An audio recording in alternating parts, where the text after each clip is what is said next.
Yeah, yeah.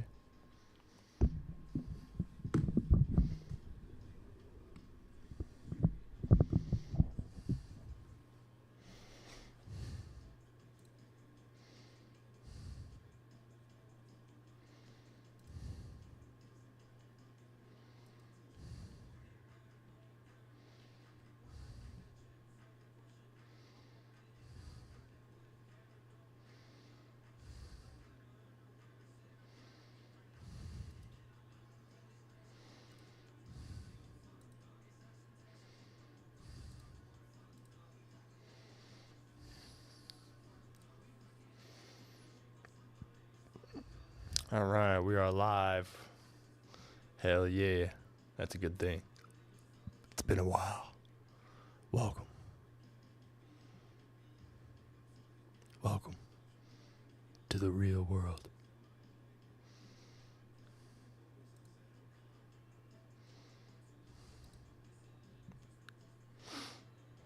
Hopefully, we get some people hanging out with us in the Discord today. If not, find another place to hang out in the Discord. We'll be good to go.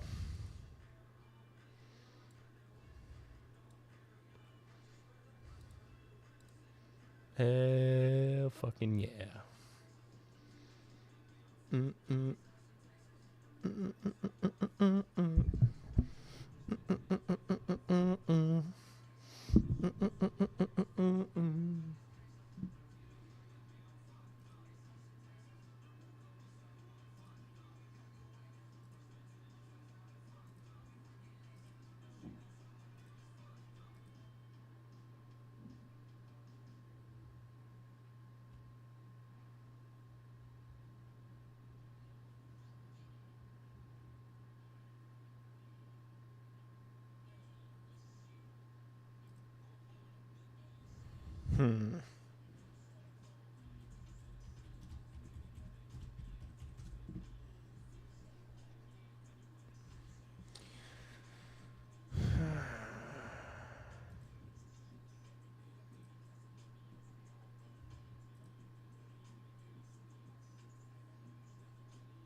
This is very interesting, chat. Very, very interesting day.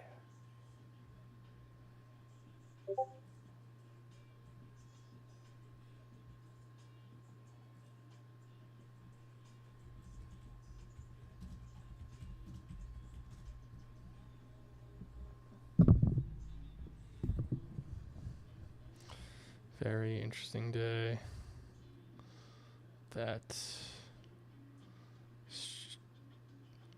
This website doesn't work.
For a company that talks shit on Twitter for never being able to be shut down, they appear to be shut down.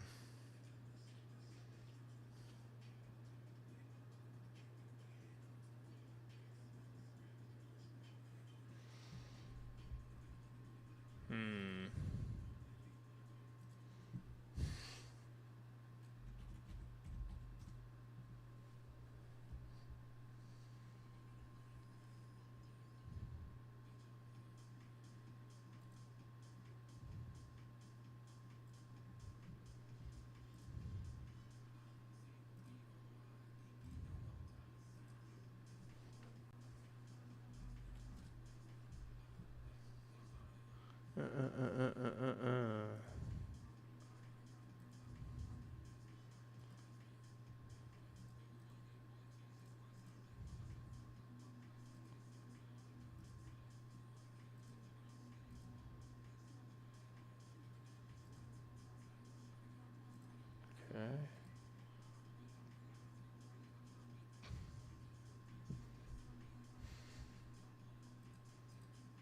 Okay.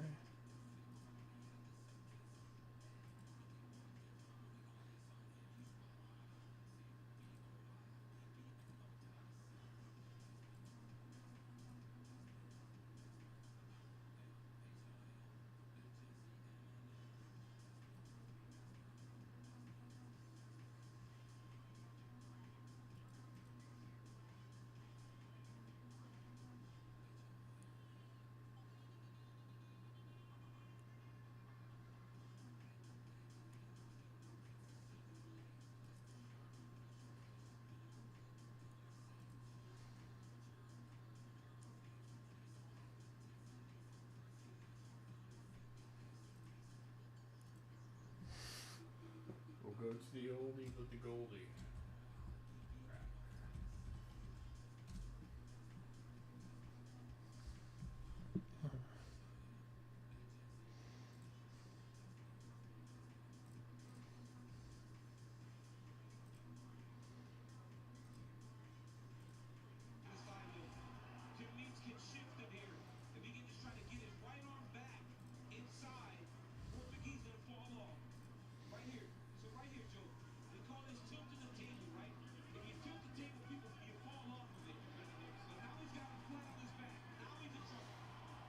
Okay, here we go.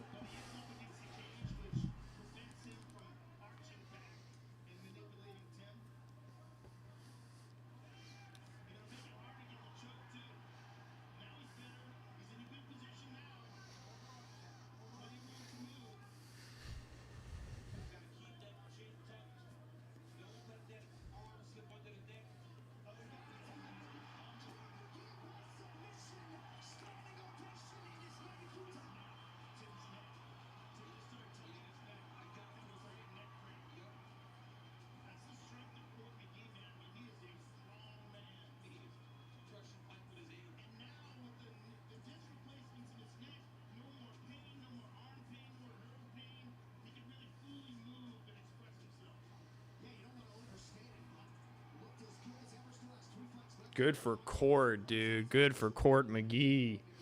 Submission over Tim Means, Dirty Bird. Two old dogs going at it.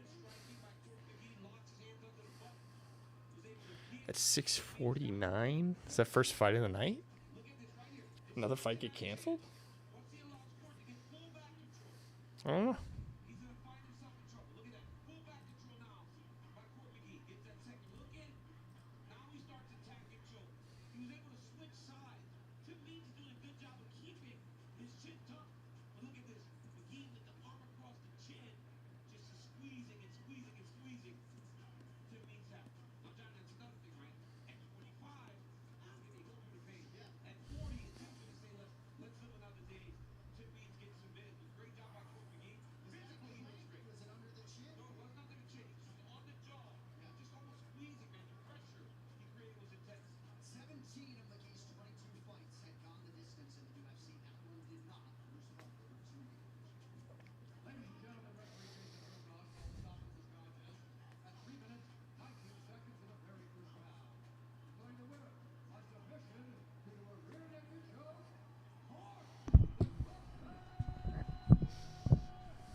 What's going on, everybody? If everybody's chilling, let me know what's up. Appreciate y'all.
Oh.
Makes me want to fucking cry, man.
Next fight coming up.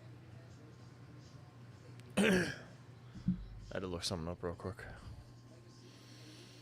I gotta get more cameras, man. I gotta go on Amazon and look for some cheap cameras.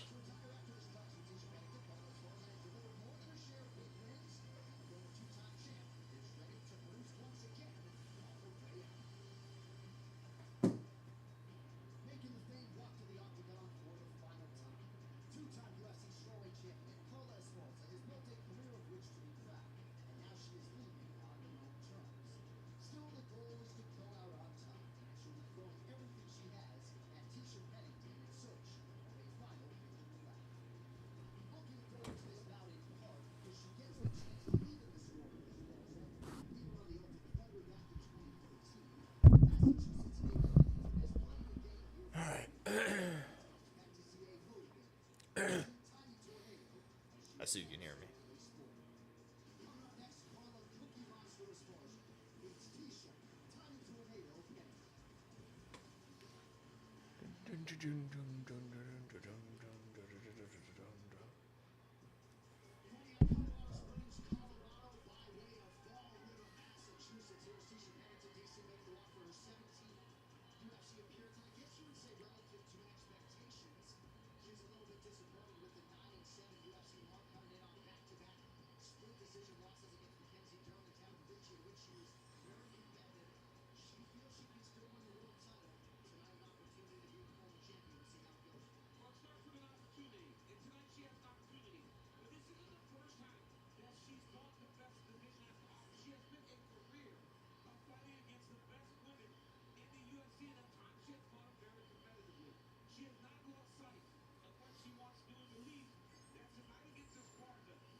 Alright, hopefully this is not the most boring fight ever.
All right, here we go.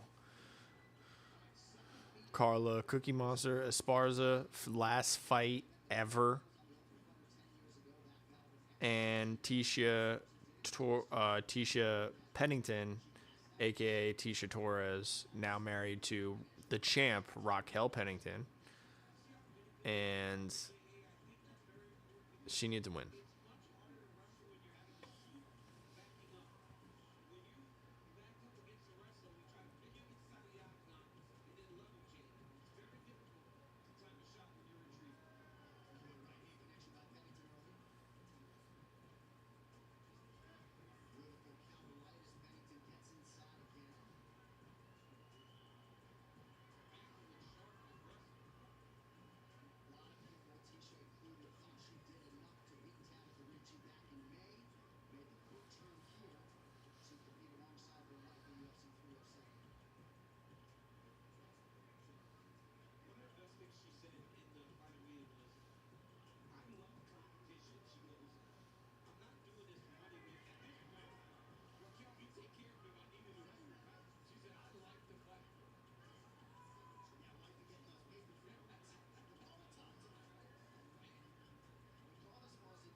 Pull that boot. God dang.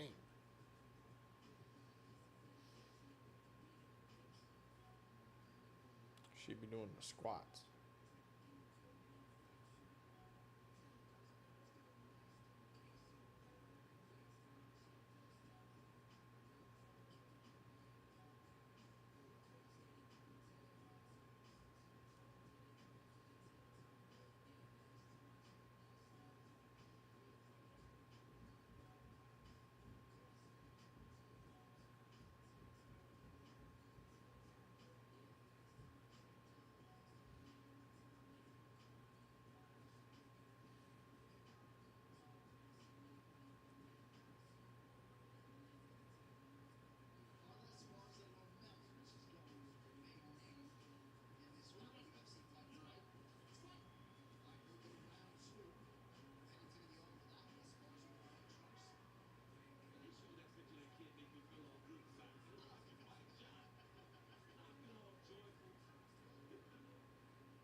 Ooh.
It's getting heated.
There's no money on Esparza in this fight.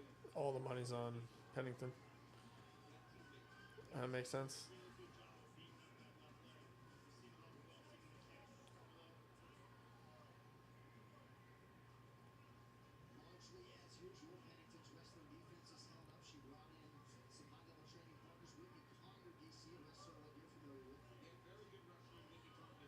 It's not like Carla Esparza's bad. I mean, she beat the champ. Who she beat?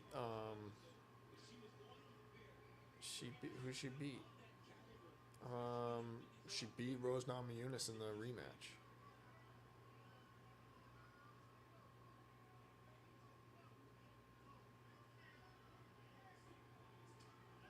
God, I was so mad at that fight. So mad at that fight.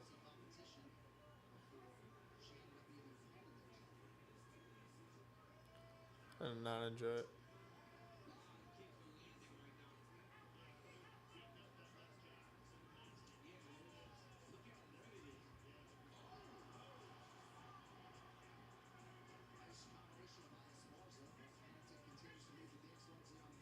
She just keeps kicking that same leg.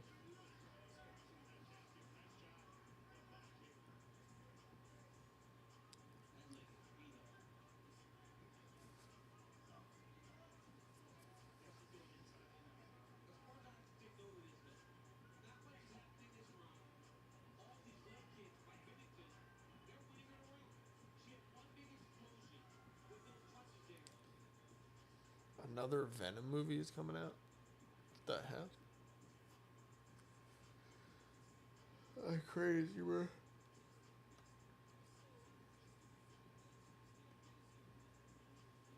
That crazy, bro.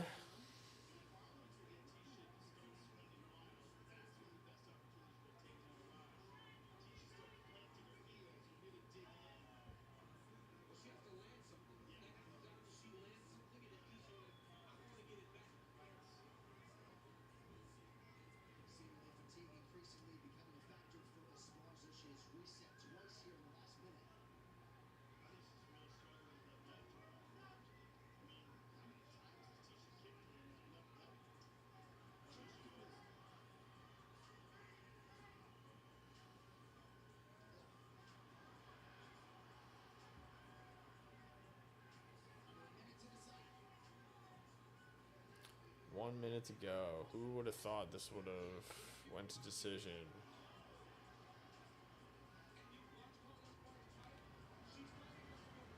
And this is how you want to finish your last fight ever?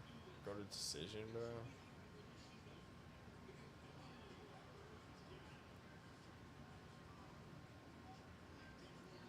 Come on, get in there. Somebody. Only got 30 seconds.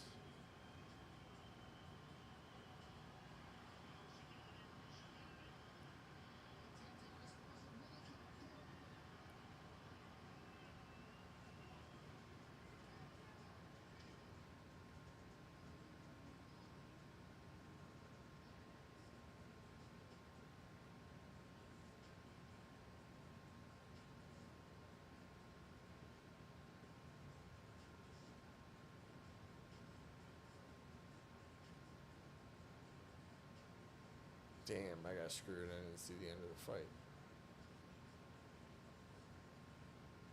I got buffered.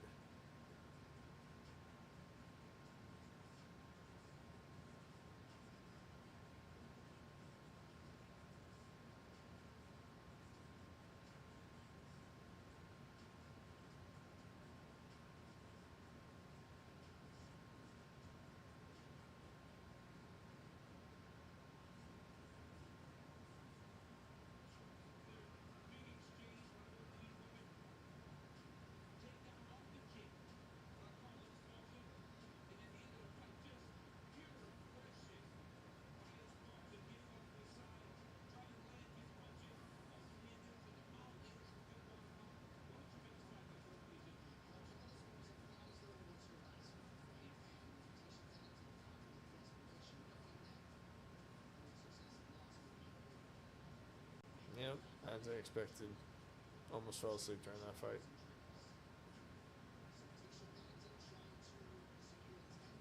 No, those ladies were throwing. No finish, man. Dude, like a lot is on the line. I don't understand the no finishes, man.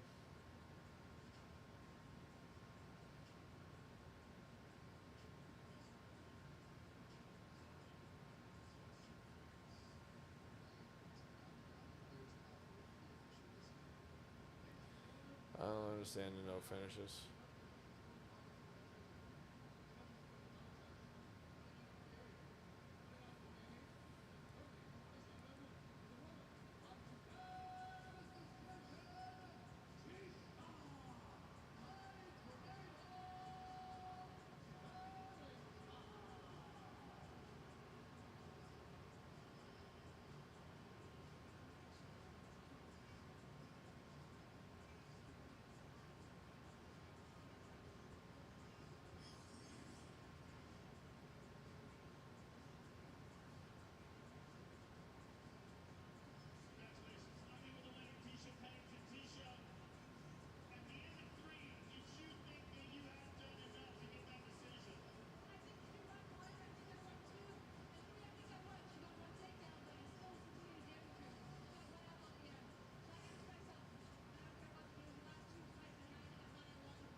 So.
Whew.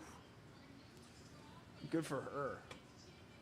Tisha Pennington getting the W. That's cool. Cool with that. I didn't watch that whole fight, so I don't know if it's a controversial win or not, but the fans didn't like it, that's for sure. They wanted a finish. One of them could have gotten a finish in that, I feel like, too.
Buffer.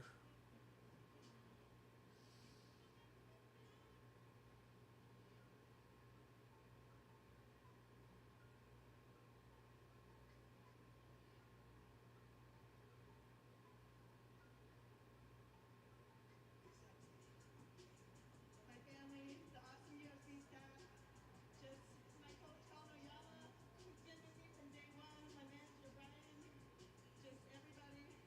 I'm so, man, I love this sport. Thank you guys so much. Carla, I wish you the best in everything you do. And it's been an honor to call your fights. Thank you very much for everything. Carla Esparza, ladies and gentlemen. There she is, Carla Esparza. DC, it must be said, right? A little bit surprising to see Tisha Pennington shower with all of those boos, okay? But Carla, for much of her career, that love and adulation eluded her. So to see her get that type of response in this final act, pretty special. Yeah, special. I hate this man. It always makes me cry. Like, it literally makes me cry. Every time.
Nicky Rod, damn.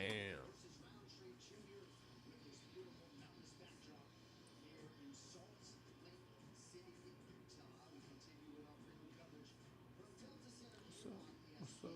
What's up? What's up? What's up? What's up? You can call me anytime. What's up?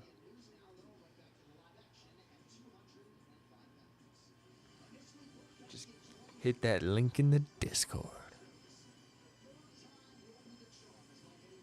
The link to the Discord, I should say. Fucking tired, man.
Dude, I don't know why I'm so tired, man.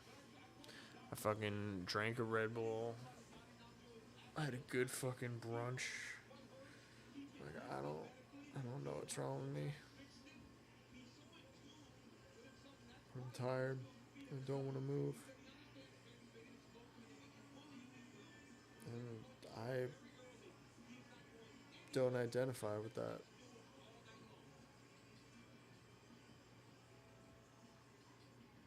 That's not me. That's not me, man.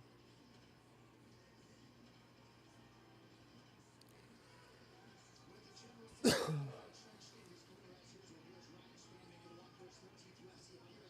not me.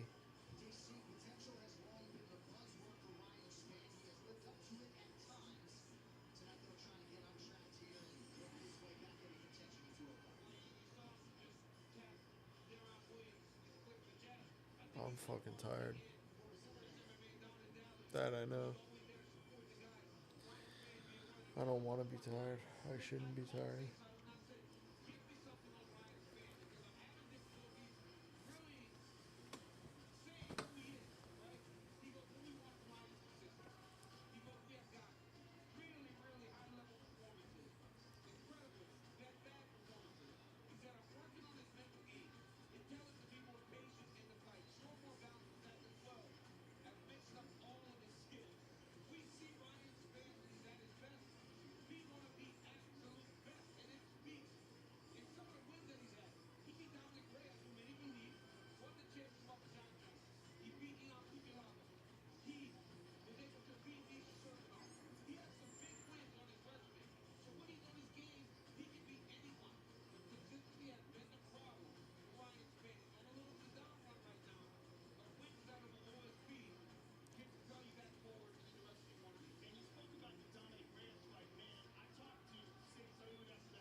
Yo, Zulu, what up, dude? Yeah, I'm chilling, man. I'm chilling. Just trying to stay positive, bro. I'm just like, fuck, dude, I'm just fucking tired, man. Like, I'm just fucking tired for no reason. I shouldn't be tired. I should be awake. But I'm glad you're here. Like, I didn't do anything today. See the main card? Hell yeah. I'm with you. Enjoy, brother. I'm with you on that. I'm with you on that. Yeah, I'm just tired as fuck, man. But I'm trying not to complain. I'm good. Things are good. Things are fucking good. Hot take. I want Poatan to win, but I don't think he will after being so active this year. See, also, is really, yeah. I like the way you put that. Yeah. Yeah, so we know he's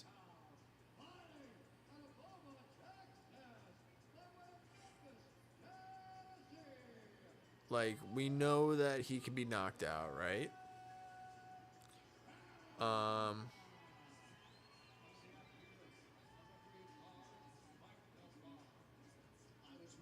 Is he down in weight class again?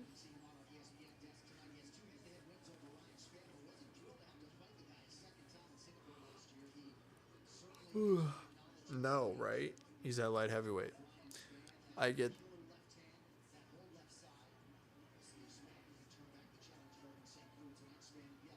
Yeah, camp is draining, I'm sure, yeah. But other than that,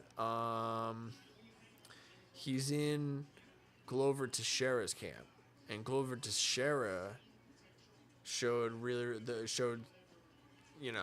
got the belt really, really late. He didn't look the best, though. He's talking about going down to 185 to see DDP. See, that I don't think is a good idea. I don't think that's a good idea. But at light heavyweight, he should be all right.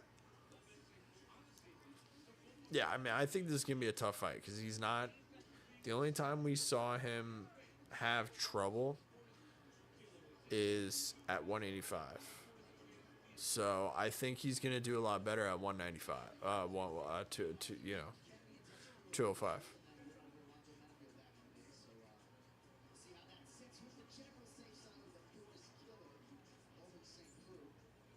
Yeah. That's what I think. That's where I'm at right now.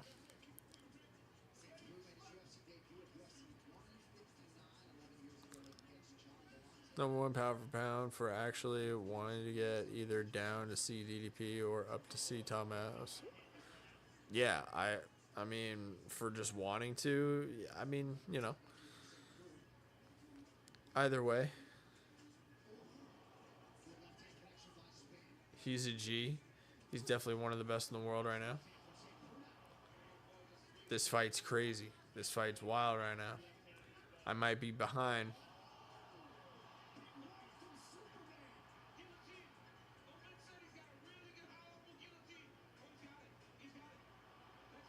Oh, he's in there. He tapped. Ryan Spann. Damn. Damn.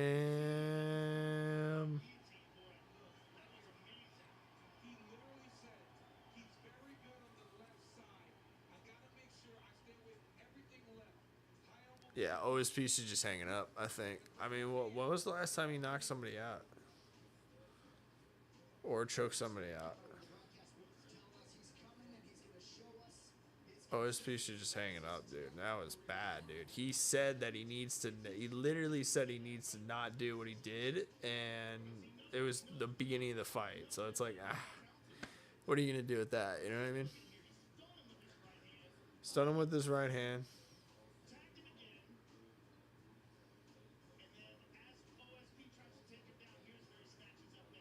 Yeah, stunned him, and then OSP just made all the mistakes. And he tapped right away.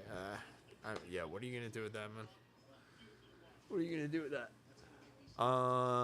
Islam's a great fighter, but only in the lightweight division. Sorry, not sorry. Yeah, I mean, Islam just doesn't do it for me, right? He just doesn't do it for me. All props to him. All props to him. Like, he's legit. I'm not taking anything away from him. He just doesn't do it for me. You know what I mean? Like, it's not, I have, in my perspective, his wins and his accomplishments don't outweigh other people's. He's definitely up there, though. And there's an argument for him being the GOAT. There's an argument for it, but other than that, just not, he's not my vote.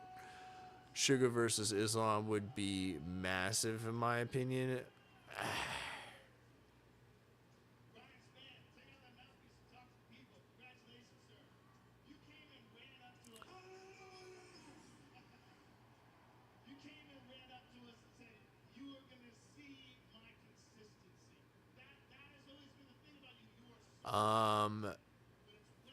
I don't know about that, dude. Sugar versus Islam, I have no desire to watch that. Islam takes him down. Done.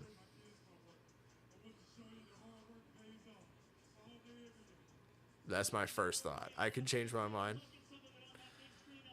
but that's my first thought. Islam takes him down, end of the fight. I think it's a big 4-month waste of time, 3-month waste of time. Sugar Show gets wrestle fucked again. Yeah, he would, but I don't know if it would be massive, because he would. Everybody knows he would, so I don't know if it would be massive, because that's what everybody would be thinking. You know what I'm saying? Yeah, so I don't know if that would be massive.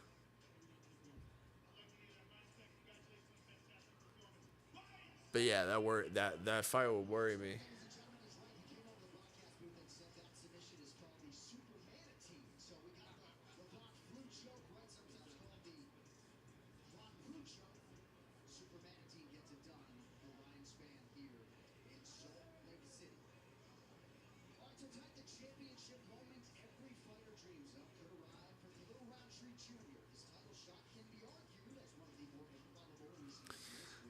I don't know what the fuck I'm gonna do if Poetan listens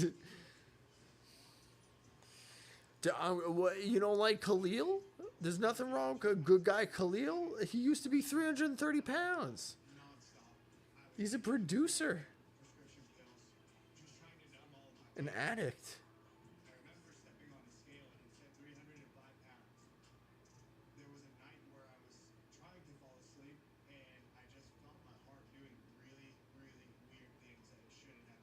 His story is great, man.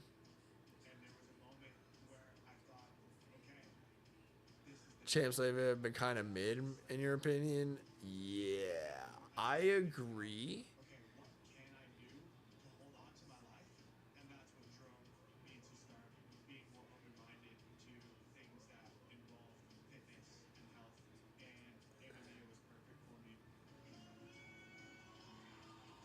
I think Poetan's legit, right?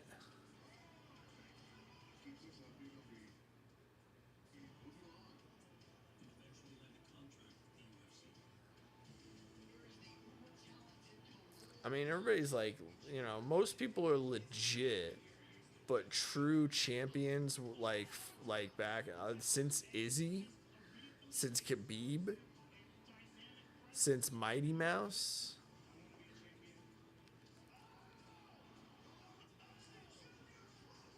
since Max Holloway,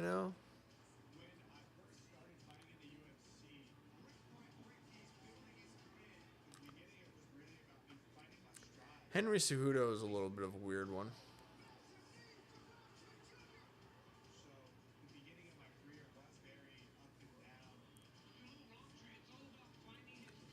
GSP, of course, but that, I wasn't a hardcore at that time.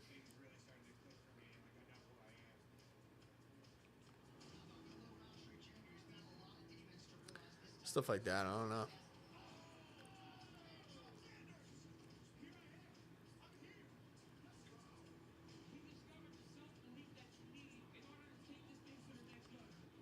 Khalil.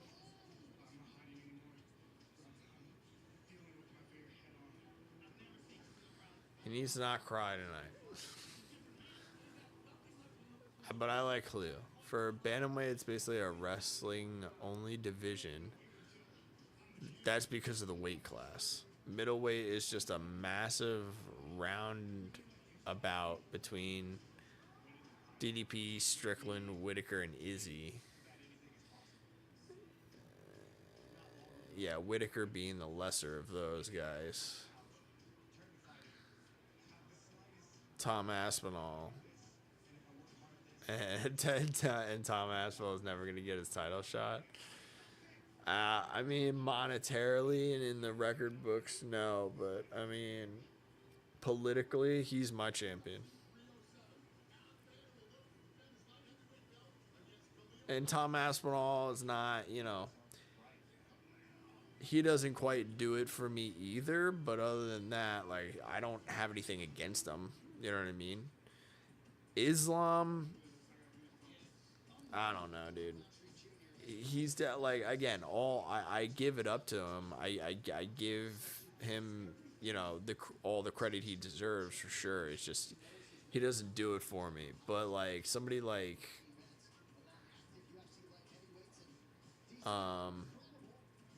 you know, like somebody like DDP or somebody like those guys, like they're cool, but they're like, you know, they just don't quite do it for me. John Joe's gonna cruise by Stipe and retire. Yeah, I don't know if Stipe still has it either. We've seen Stipe, you know, do bad. And he won by eye poke in the last Cormier fight. And then who else did he fight? He got starched by Francis. Got starched by Cormier, but poked him in the last fight. And then got...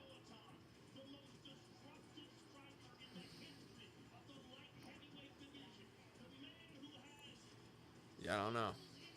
I don't remember. I can only imagine the aneurysm Dana will have if Stipe actually pulls out a win. Yeah. It's got to be legitimate, though. Like, you know what I mean? It can't not be controversial. It's got to be legitimate, no controversy, undisputed W.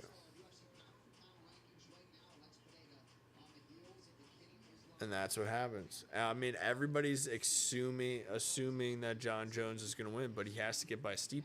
Even Dana White says, he's like, hey, man, he's got to get by Stipe, and we'll see what happens. We'll see what he wants to do.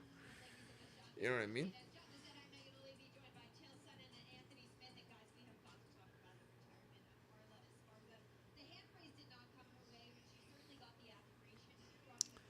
This is a split decision for Stipe. I could see Dana suing the Athletic Commission to overturn. Yeah, that'd be funny. That'd be funny. I'm an Aspinall fan, so refreshing to see a heavyweight be so athletic. Yeah, I agree. It's not like I'm not a fan. He just doesn't, you know. I don't have anything against him. You know what I mean? I got nothing against him. He's a cool dude. I would definitely love to have a pint with the guy. You know what I mean? But he doesn't like speak to me like Israel Adesanya does, like you know what I mean, Bilal Muhammad, stuff like that. Like stuff like that's just different for me, man. I'm all about the story and the background, the upbringing, and I love Tom Aspinall's story as well. I don't know, just you know, I love all these guys. I like all these guys. John Jones has to have 4K Ultra HD video proof of Dana at titty parties. Yeah, that'd be funny as fuck.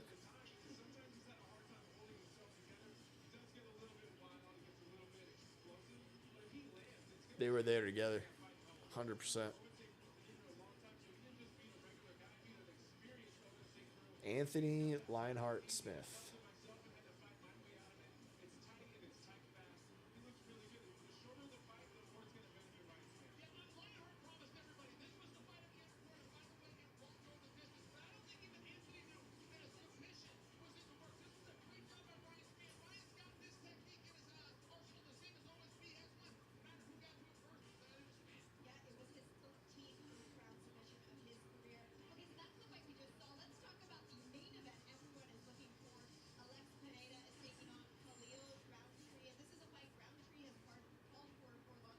So yeah, I think Khalil. I think Khalil. I mean, if Khalil beats him, it's gonna be great. It's gonna be legit. BSD might be a tad bit overrated. No, I think so too. I think so too. He got starched by Dustin Poirier and then got fucking pieced up by Money Moicano. Money Moicano, that was a coming out party, bro. Doctor stoppage, that's nothing to scoff at. You want to love VSD so much? I like him. He's a cool dude. He's a fucking animal. He's a war dude, but yeah, that's about where he's gonna be. He's gonna be that crazy cool veteran brawler who loves America as well because they're an ally. He's great. He needs to market more of that. He'll sell with the Americans. He's got to come over here and do some content, make some money outside the UFC. That's what I'd like to see from him.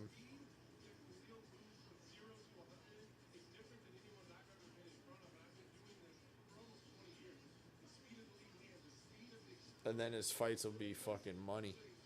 Money fights.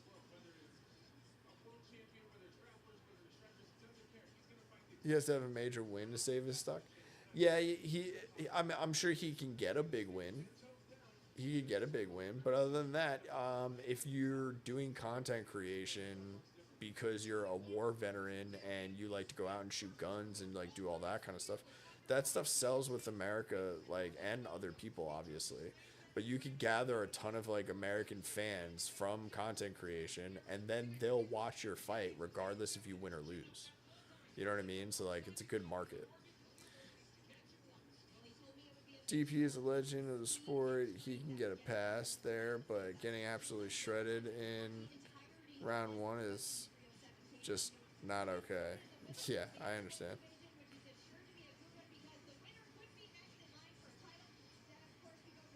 Yeah, I mean, Strickland and BSD, like, dude, Strickland and BSD content would be fucking wild. I mean, Strickland's not a veteran, but obviously he fucking acts like one.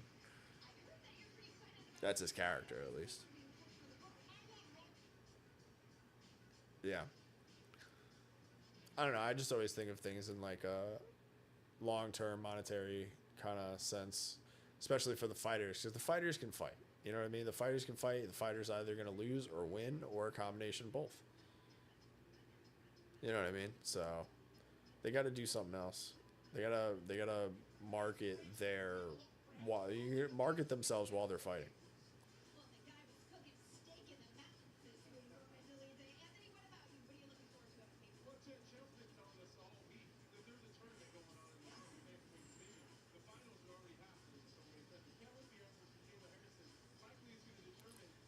Also, Strickland is on my chopping block for being an ass about holding out for a title shot.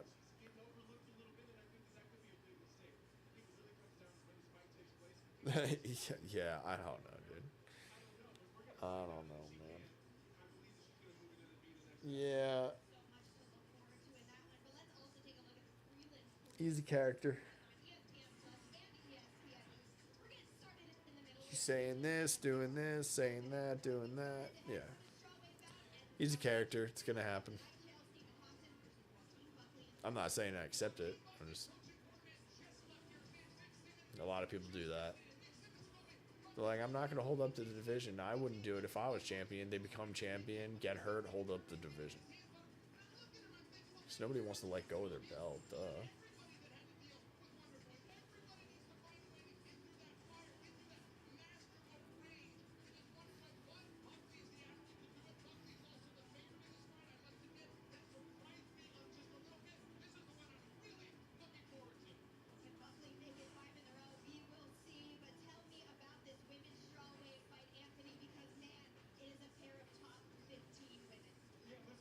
I can't wait to watch Wonder Boy tonight.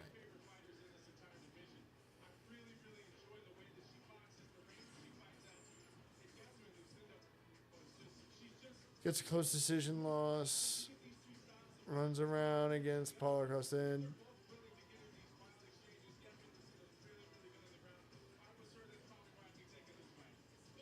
Does fuck all until the last 30 seconds and cries on Twitter about deserving a title shot. Yeah, I understand. You know what I mean. I haven't paid too much attention to all that. But yeah, I feel you. Yeah, he's a doofus, and that's what I'm saying. He's a character. He's gonna say one thing, do another thing. You're gonna get footage of him being a doofus out of character. You're gonna get him being a doofus in character. His character is himself, but sometimes he goes too far with it, which is not himself. It's all, ugh. Don't bother with that. Don't let it get to you.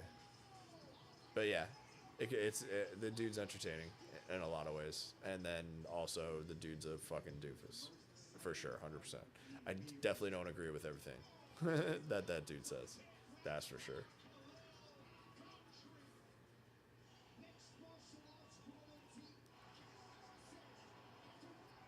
That's the dude who definitely made fun of me in high school. You know what I mean?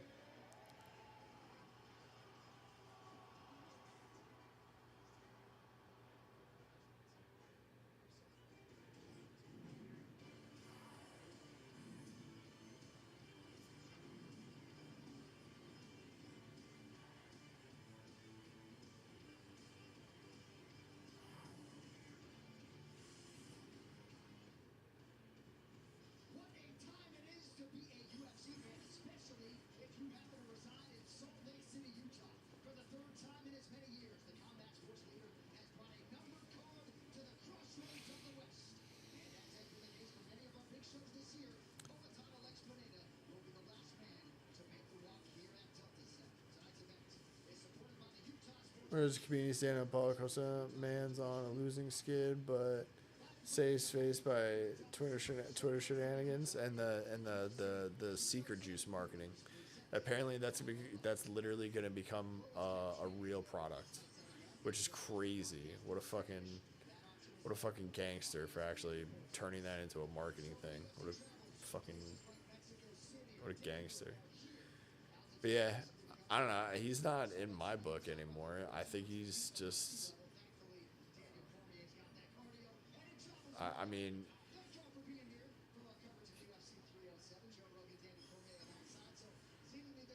I think he just doesn't take it seriously anymore. He doesn't take it seriously anymore, so his cardio suffers, and he doesn't commit. Like, if he just gets in there and brawls like he says he's gonna, he'll do a lot better. But then he fights against Izzy, doesn't do great. Does this, doesn't do great. Does this, doesn't do, like, it started with Izzy, and then bam, it just doesn't get in there really. As far as I remember. How are the prelims going so far? Prelims are good. Cookie Monster Esparza is retired.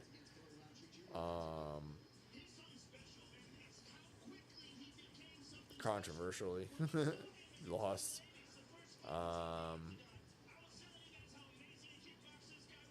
And then Ryan Spann just choked out OSP early. And that's why I'm saying OSP should just be done. OSP should be done. OSP had not been looking good. Prime X Secret Juice. Yeah, right? Imagine. Tinfoil hats on. Maybe he knows he can't compete against the top 4. Yeah.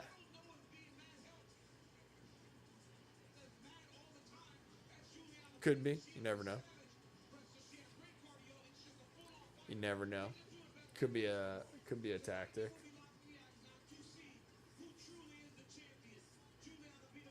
He should just do movies. I don't understand.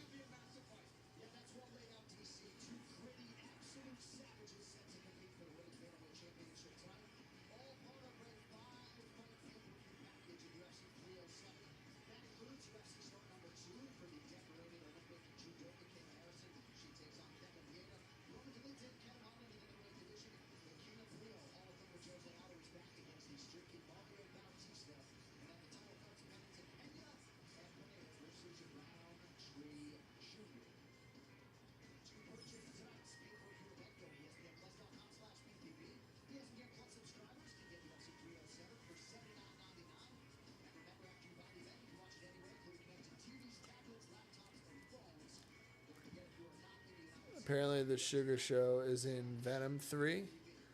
Okay. Venom 1 sucked. How'd they get to a 3? I don't understand. But I haven't seen any of them. Yeah, I saw Venom 1 in theaters when I used to live in Manhattan. And pretty sure I fell asleep during it.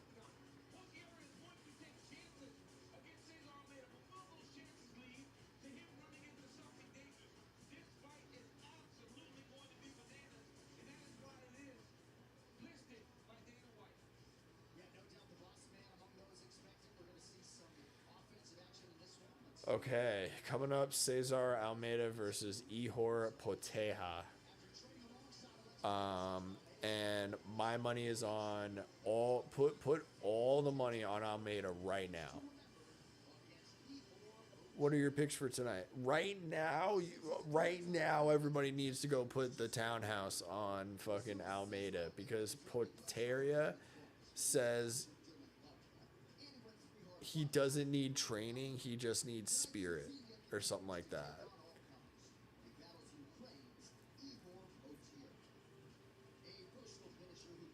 So his last fight, he looked awful, like looked super bad. So I would put all my money on Almeida right now.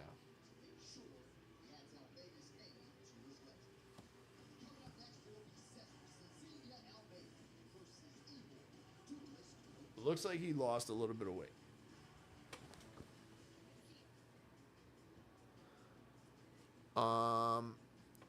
Other picks are gonna be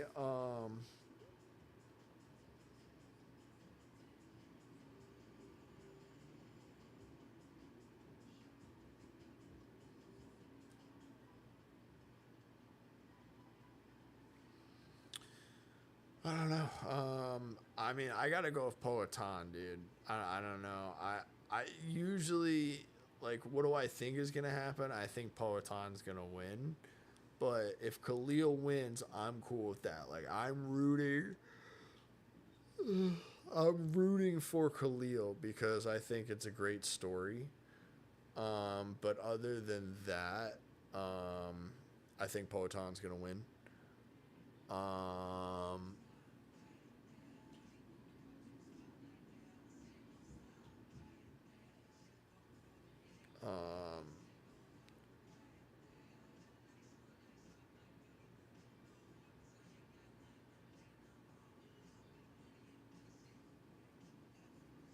Kevin Holland, I think, is gonna lose. Wonder Boy, I think, is gonna lose. Just all the old heads, I think, are gonna lose, pretty much.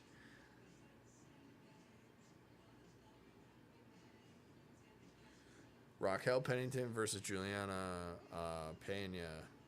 That's a tough one to call.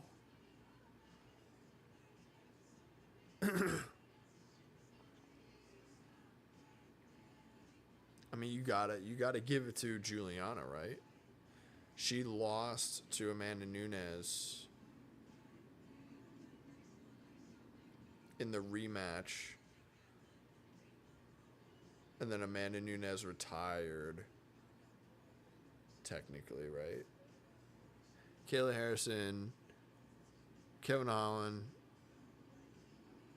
Yeah, definitely putting money on Kayla Harrison.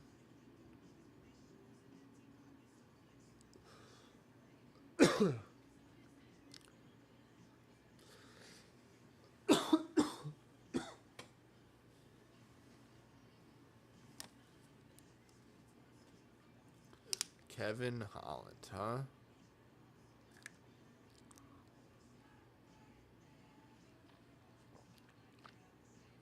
Jose Aldo, Pennington, Roundtree, but I want Poatan to win. Okay. So I would say I agree with just Kayla Harrison. I think everybody else is going to lose because they're all the old heads.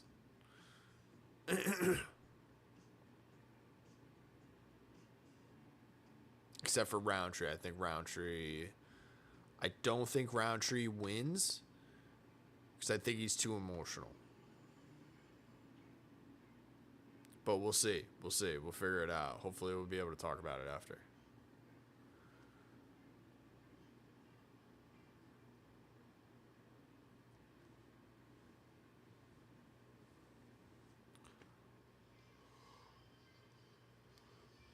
Oh, fuck.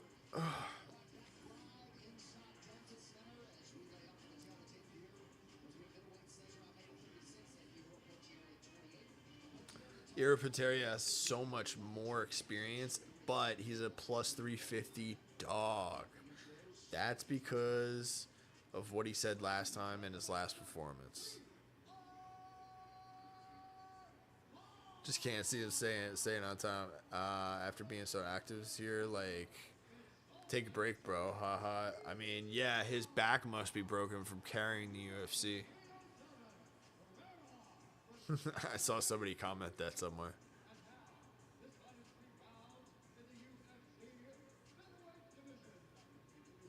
But yeah, we'll see. I'm excited to see.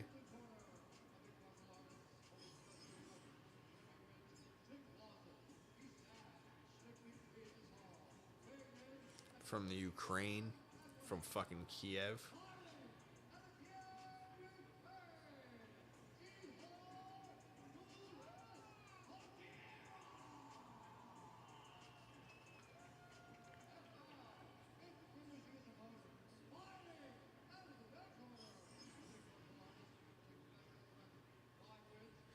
I wish I could remember his exact quote, but it was tough for Ihor. John Jones wipes the floor with Stipe and retires. Next spring, Tom Aspinall versus Poatan for the heavyweight title. Yeah, most likely. Most likely.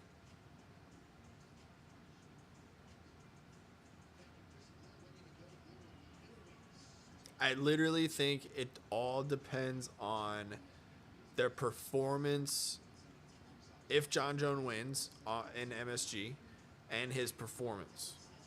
If he loses, he's definitely going to fight again, right? If he wins,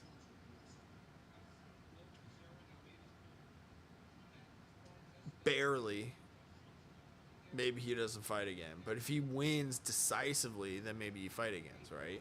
But if he loses, you gotta fight again, right? Or do you just leave it like that? Like, oh, they finally got me. I lost. I'm out. Peace. You know what I mean? I respect it both ways.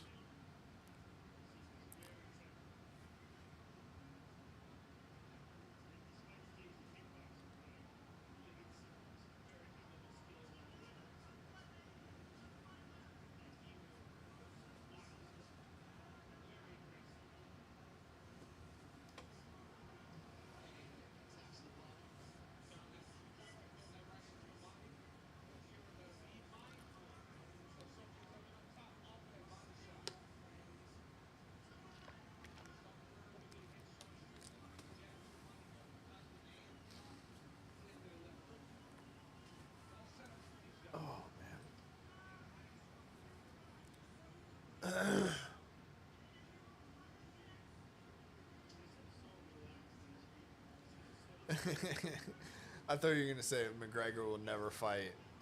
What's his face? Yeah. McGregor might not ever fight again. He might not. If he doesn't, you got to give it to him. He makes himself stay relevant for how many years? Even though he's not fighting. But people are still like, oh, when's he fighting? When's he fighting? When's he fighting? 3 years later, when's he fighting? He must be fighting any minute now. It's wild, dude. Wild. Missed the bro comment when he was motivated to be great. I agree. I kind of missed those days a little bit. I was just getting back into it. When McGregor was killing it. And I'm upset that I missed it. I'm upset that I wasn't more of a hardcore, you know?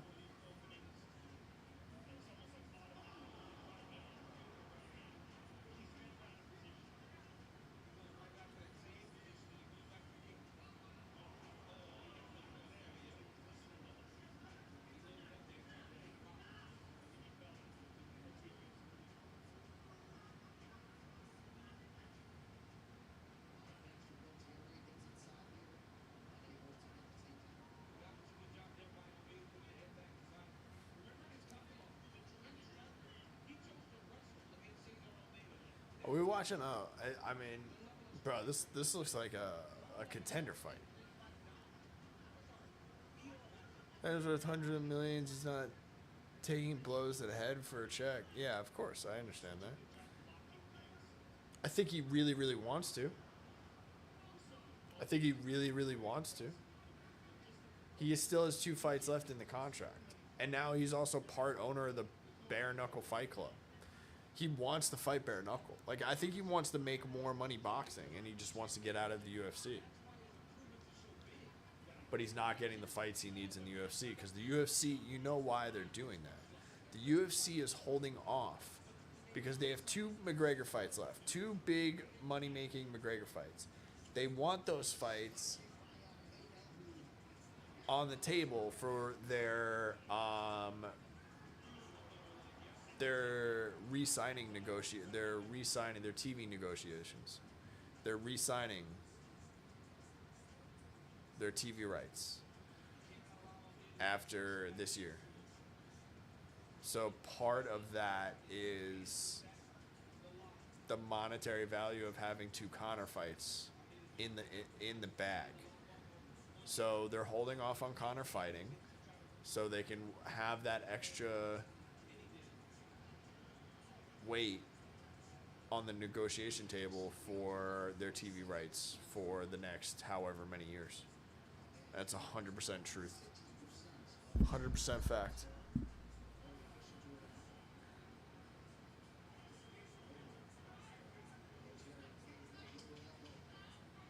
Commentator, analyst, content creator, he doesn't need the money though. And he's just not, like, I would love to see him be an analyst on a consistent basis. I'd love to see him, like a commentator. Commentator would be great. He's already a content creator in a way, right? In a very, like, not direct way, right? You know? Like DC Chael.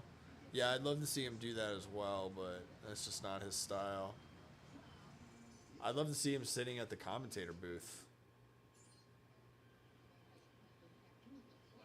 I really hope UFC dumps ESPN. 100%, I agree. That's why I don't have an ESPN account right now.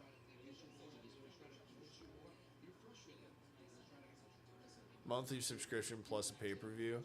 Yeah, I don't know if that's going to go away because everything's monthly subscription based right now. And then their big fights, they're going to want a monetary value for. So, I mean, I don't think pay-per-view is going to go away.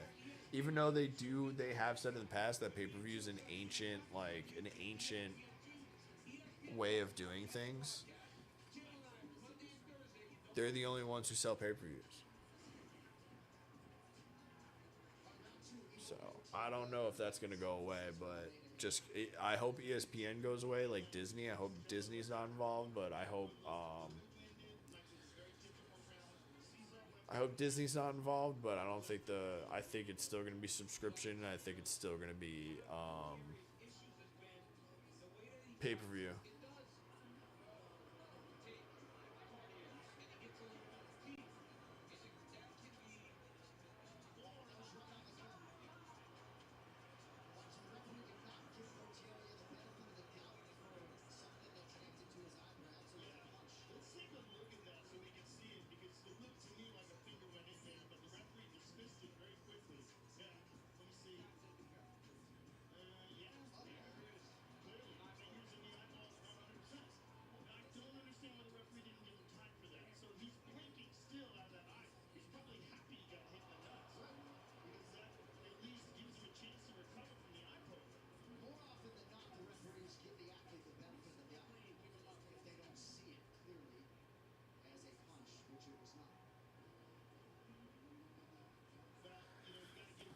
All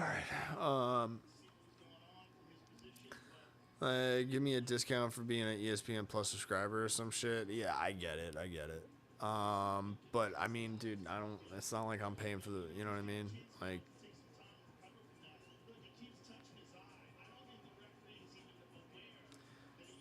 I'm not too worried about it because obviously I don't even, you know. So, I mean, would the NFL be as big as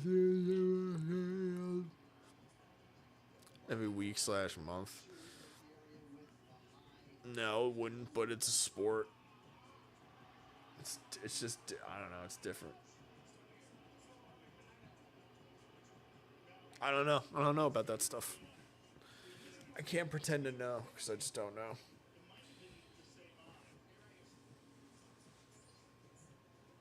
Oh.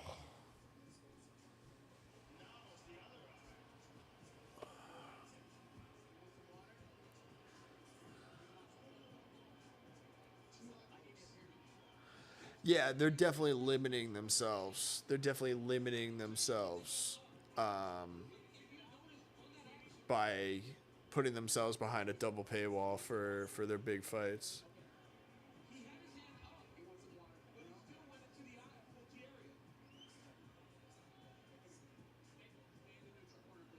So Dave, such a stat, not one of our more experienced veterans Yeah. trying to handle this situation. Not much is next. I mean, we got what anytime Shama comes out, we're like, oh, Shama, and then anytime we're excited for Max Holloway, Ilya Taporia.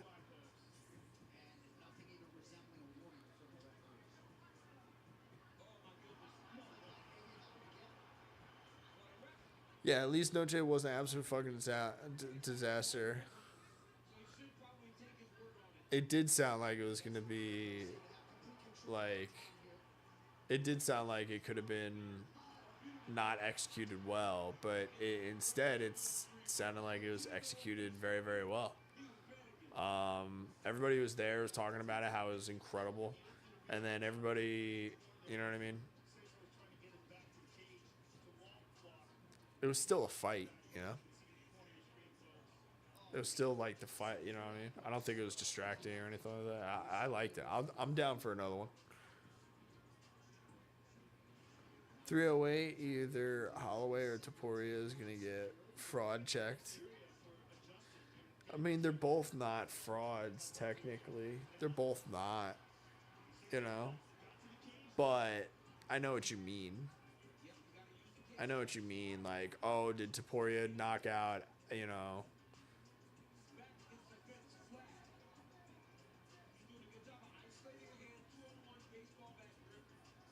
Taporia knocked out Alex Volkanovski.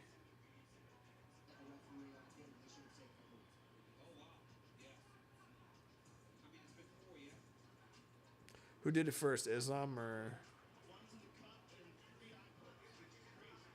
Taporia?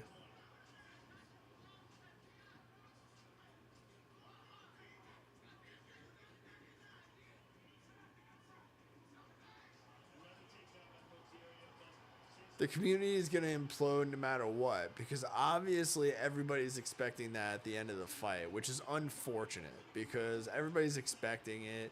You know, one person's going to have to do it, or, you know, whether it's not going to be as organic.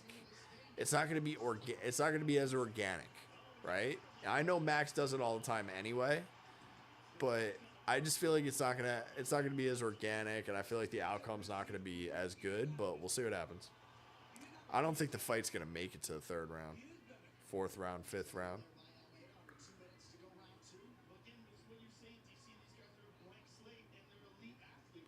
I think that fight's going to be quick.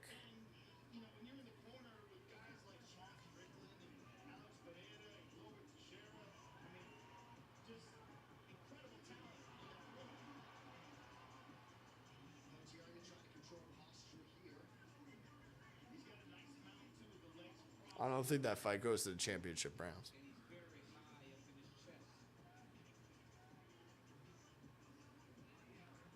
I could see that happening 100%. Because he can wrestle, right? Max can't, right?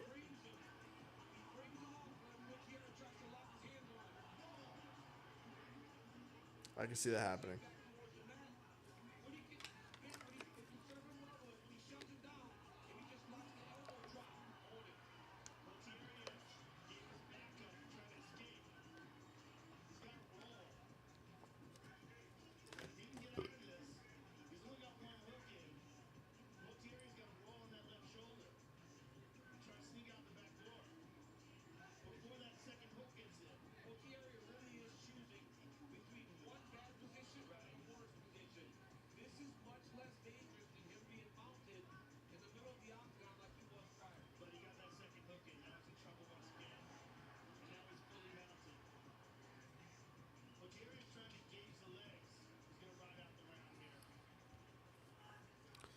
The problem is with a wrestling centric style. My problem is with the style of only holding someone down without trying to advance / finish the fight. Yeah, I agree.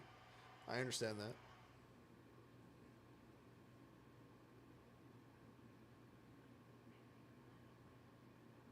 I'm definitely just getting like picky nowadays, but that's just because I have so much other shit going on. That's just where I am in my life right now. I don't have time for fucking 5-round fights. I'm like, yo, I want to see what you got. You know what I mean? Like, kind of like Contender Series, right? I want to see what you got, and if you don't got it, that's it. You know what I mean? Still, Bilal Muhammad. Well, Moicano wrestled BSD, but at least put in the work to finish the fight. Yeah, exactly. Like, how can you be mad at Moicano? Can't be mad at Moicano. I didn't watch, I definitely missed some of that fight, but how can you be mad at Moicano? Can't be mad at Moicano for his performance. He did good. He beat the shit out of BSD, technically. Season 8 of Dana White's Contender Series has just a few weeks left, and it sure has delivered thus far. The series that has launched so many UFC. And it's not like I don't mind the wrestling. I totally understand wrestling. I understand the wrestling. I understand the jiu-jitsu. I understand the judo. I understand the Muay Thai. Like, I get it. I understand the grappling. Like, I totally understand it. I'm not against it. I just, like, it's different, right? When people are trying and when people are not trying, when people want it, when people don't want it, like, you can just tell. You know what I mean? If you want it and it's just all jiu-jitsu all the time, it's very entertaining. If you want it and it's all grappling, all wrestling all the time, like, it's definitely going to be very entertaining. You know what I mean? Like, other than that, it's just like, I don't know. There's a lot of fights where just guys just don't want it.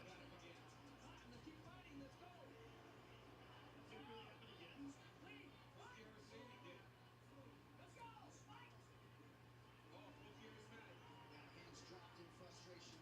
This is the last assignment of the night for the record for the referee, Dave Sedgestad. Yeah. Hands open again, or so it appears.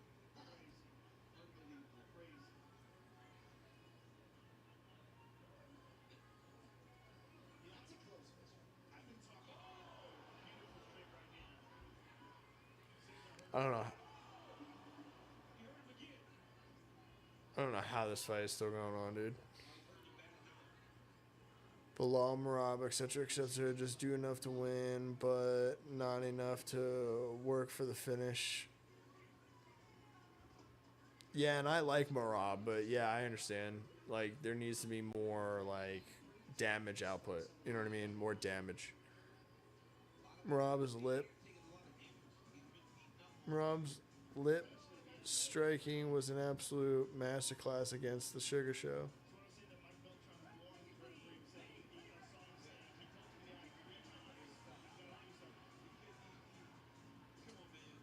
Like Bo Nickel wrestled, at least going for a submission. Yeah. Like, we know he's going to wrestle, right?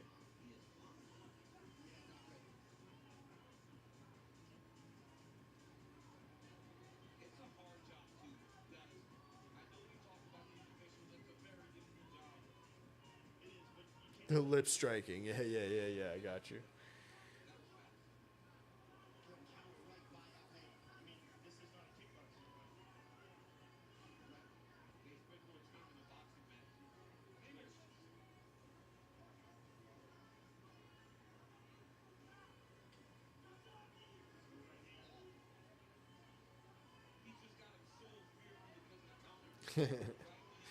Yeah, man. Marab, I love Marab. He's a character. I love him. I'm happy for him. But other than that, I mean, he deserved it. There's nothing wrong with Marab. I love Marab. He deserved it. He's entertaining. His fights might not be the most entertaining. I get that 100%. But I don't know. I like the dude.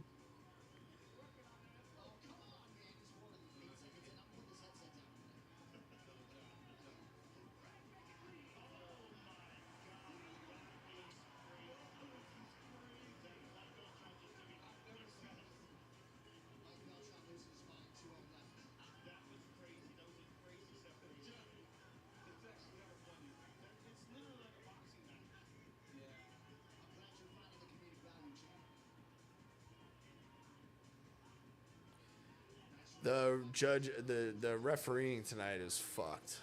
I'll tell you that much. This is this guy's last his last match for the night. But other than that, the prelim referee is just like a boxing referee.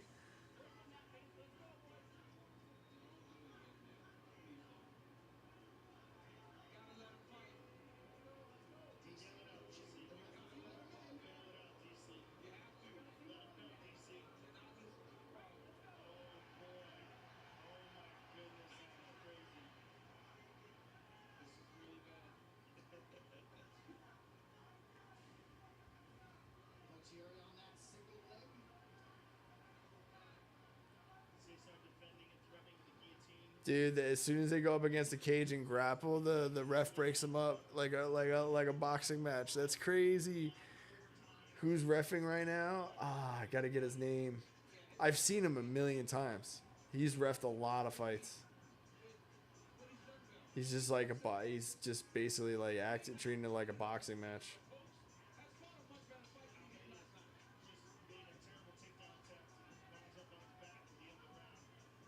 This fight sucked. Ugh.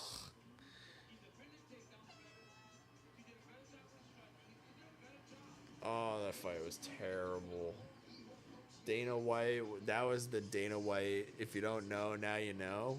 Oh, he was so off on that one. He's usually not off. Damn, that fight sucked. Also, am I the only one who actually likes Herb Dean?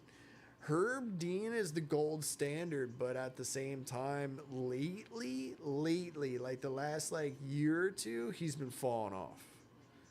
He's been fucking up. It just straight up. He's just been off. You know, that happens. You gotta have experienced dudes in there, though, you know what I mean? So we'll see how long Herb Dean is in there and does his thing, you know. We'll see how long you go. But if he keeps fucking up and it's like progressive, then I mean it's old age. Unfortunately. Old age. That's what I would say. If it's progressive. Because right now, to me, it's progressive. He's been fucking up. But he's still the gold standard, yeah.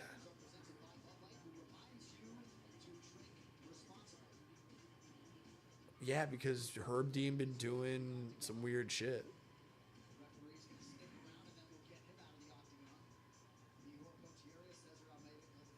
He's a character now, you know what I mean? He's an easy target, too. Gentlemen, after 3 rounds, we go to the judges' scorecards for a decision. All 3 judges scored this contest 30-27 for the winner by unanimous decision, Cesar Almeida by unanimous decision, 30-27. That's probably the way that should have went. I wasn't paying attention to the full fight, but man, that fight sucked. Ugh. So far, I'd say the card sucks. I think.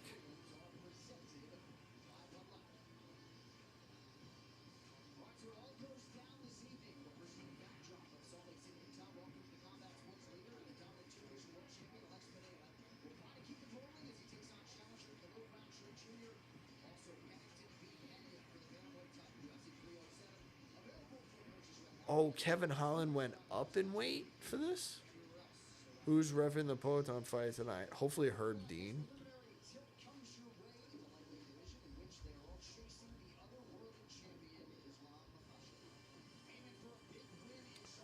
Alright, who we got? Austin Hubbard versus Alex Hernandez. Oh, shit. Alright, this might completely turn around the card. This fight right here might completely turn the card around.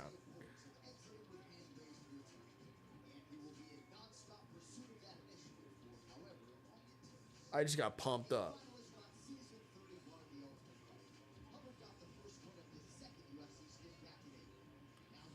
You usually don't watch prelims unless for a major event anyway, and there's someone I care about.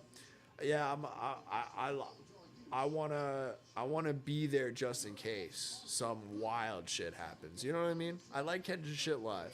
I watch a lot of live streams. You know what I mean? Might have something to do with it. You know what I mean? Like live streamers playing like Grand Theft Auto role play and stuff like that. I like catching the moment live. I don't want to catch it on the highlight. How do you feel about Shavkat versus Bilal? Good fight. Good fight. I think, I think it's a good fight. I think Shavkat can definitely win that. I think Bilal can probably win that. But Bilal's my guy. I'm Bilal all the way. But 100% Bilal. Shavkat doesn't do it for me at all. He's a cool dude. I have nothing against him. He just doesn't do it for me. It's fucking Shavkat. But Bilal's my guy. I fucking love Bilal. So happy for that dude.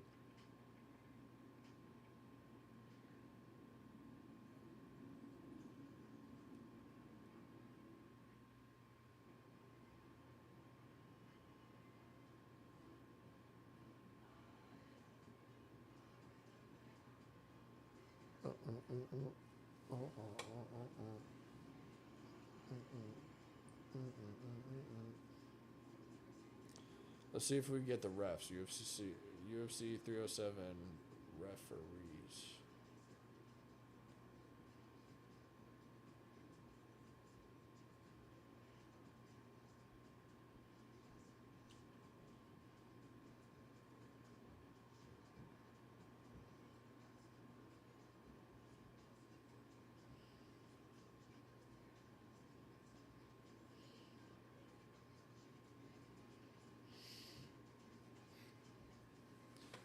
Bilal already forgot the name Muhammad. Yeah, it's not for everybody, bro. I get it. I get it. But it's too late. It's too late. He's undisputed UFC gold, so he's already remembered the name. And I love it. I love his story. So good.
Yeah, so we got two old guy subs so far.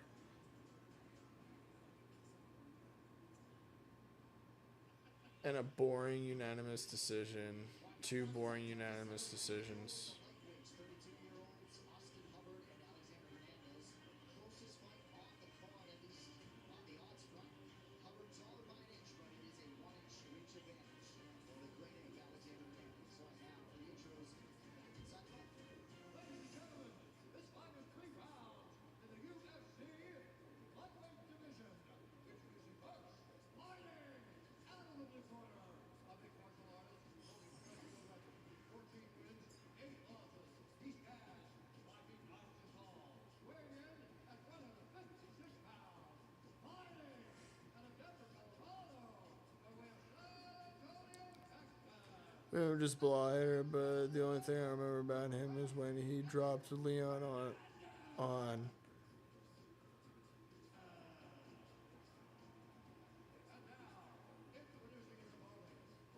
Yeah, yeah. Yep. Yeah, no, I like I said, man, it's just different for me. I like his story. I learned his story. I like his story. I think he was disrespected in the UFC by the fights he was given, and I'm glad to see him overcome that and still become champion. You know what I mean? Like I don't know, just something about the underdog I love, but not the betting underdog, just like the underdog in what you would expect, the underdog, the least favorite. You know what I mean? Like I don't know, but it's not all the time. Like obviously, there's people that are not that are the least favorite that I'm like, yeah, I don't. That's not my guy. You know what I mean? I don't know. I happen to really like Bilal. I like his attitude. It's hard to explain. Hernandez did miss weight for his last fight at featherweight against Damon Jackson, but still came on very strong. Yeah, the fight happened at usual start time and not 5 a.m. Yeah, I got you. I feel you on that one. That was stupid. No doubt. I had in my notes just a lot of stuff about relinquishing size at 55 from previous fights. So you respond. Nice connection by Hernandez through that public guard. But yet too big for 45. I mean, it really speaks to the limited amount of weight classes that we have in MMA at the moment, as opposed to boxing. Sure. Boxing's like every 7 pounds. And less in some weight classes. There's 130 and 135. 54 and 60. Well, champ, you won and defended titles at 205 and 265, but your wheelhouse might have been 225. That would probably been ideal. That's all right, though. Such is life, right? Got 8 rounds at 105. So shovel up Hey, I did that. Austin Humber's doing a really good job of being measured with his pressure, not necessarily overextending himself. He knows the danger in being reckless when you're fighting someone like Alexander Hernandez. I'm still trying to find the fucking referee. No, I was just going to say, how many times has been a victim of slow starts? Even at one point, Dana White told him you uptick the aggression. Hernandez seems content to be the guy backing up and then exploding back into domination. Nice left hook by Hubbard. Fadeaway left hook.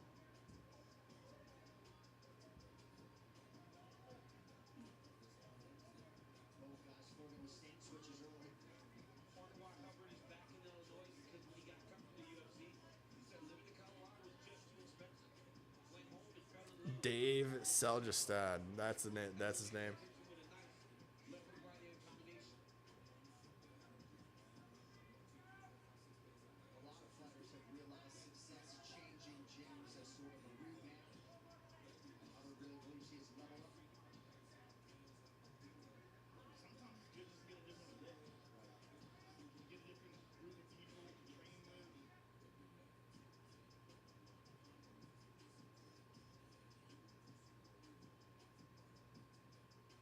Great. Great for fighters. I don't know how well it works for a champion. Because when a champion goes into a new gym, the coaches and all of them are such big fans of them, they don't really want to go against that athlete. Yeah, they don't want to tell them, well, you became the The referee who was acting like the MMA match was a boxing match is a boxer. Boom. I'll leave that right there.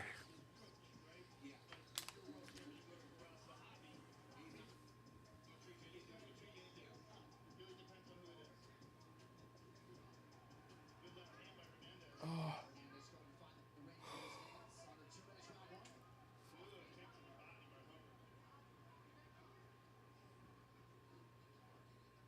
I think Hernandez is fighting a really good first round. He's doing a good job of choosing his spots, landing where he needs to, and he's got Hubbard chasing him. Hubbard's doing a good job of pressuring. He has not been able to trap him at all. Looks like perhaps Hernandez's nose is bleeding a little bit. I don't know if Hubbard knows what he's trying to do. He's stuck in between trying to level change for a takedown, but wanting to strike. I don't think he's very understanding of what he needs to do to try to get to. Just need Ryan. Yeah, we just need Ryan Garcia to make it into the UFC. Yeah, I'm good on that. One leg kick and he falls over, just like Tyson Fury. Yes, you hear below, you tell it right there, and they try to go against the outside.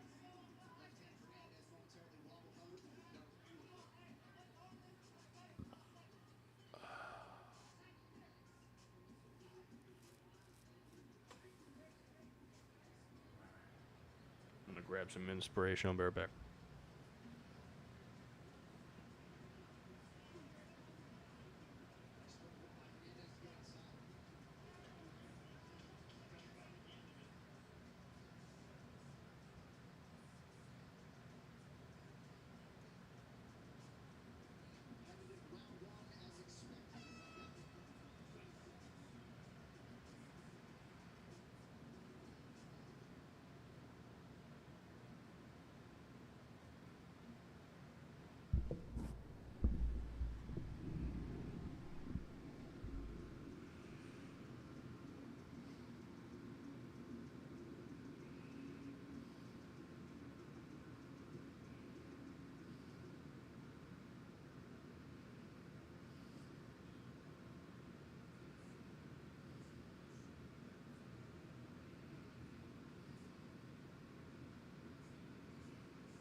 Oh. Oh my goodness.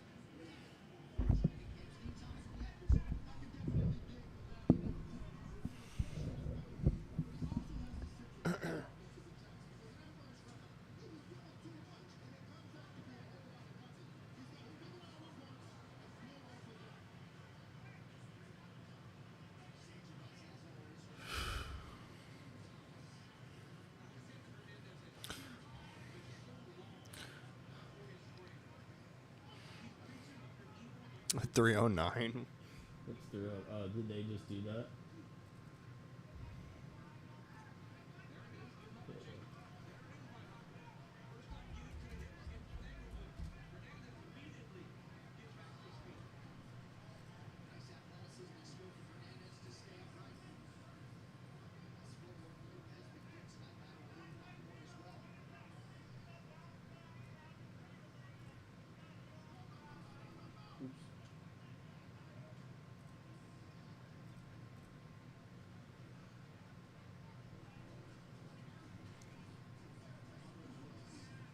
For thinking it looks like a good card? Wait, what? Am I a dirty casual?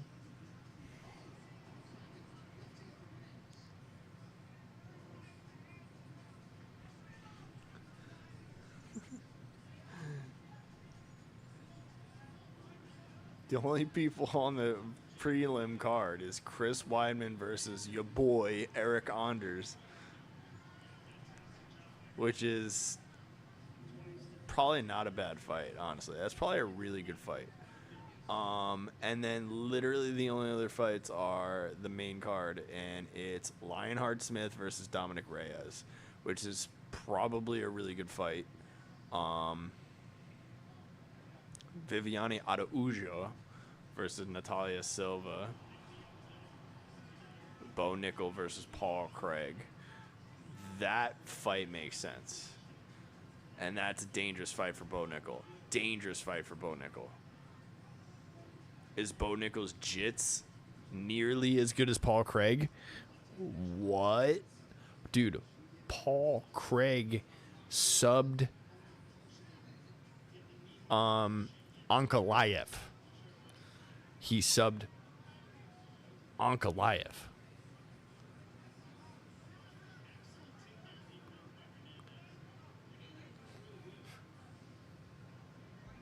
And you got him fighting Bo Nickel, 6-0.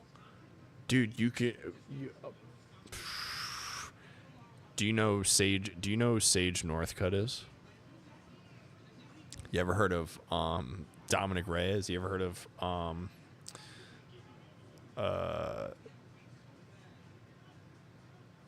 Darren Till?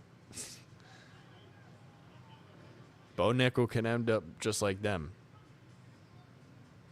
at UFC 309. Because Paul Craig could triangle the fuck out of that boy, probably. But Bo Nickel could wrestle fuck anybody, apparently. So, don't know. We'll see. Dude, Paul Craig subbed Ankalaev. I'm excited for Bo Nickel's rise. I really hope he makes it to the top 5.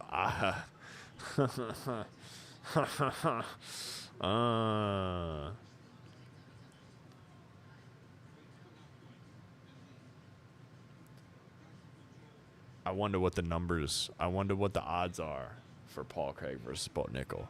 Just sprinkle a little something on Paul Craig would probably be a good way to go if you're a gambler. I'm not saying we are, because I've never gambled. But other than that, yeah. Strickland versus Bo Nickel. Does Strickland have good wrestling?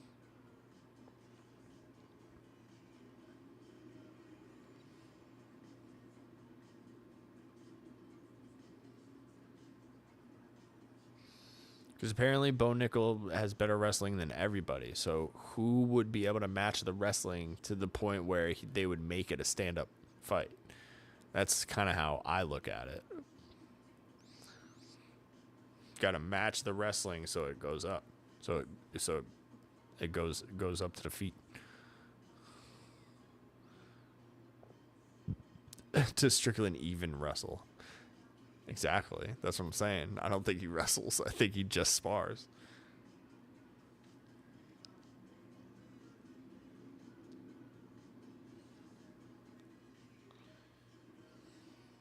But if you're sparring, you should be sprawling and wrestling, right? If you're sparring.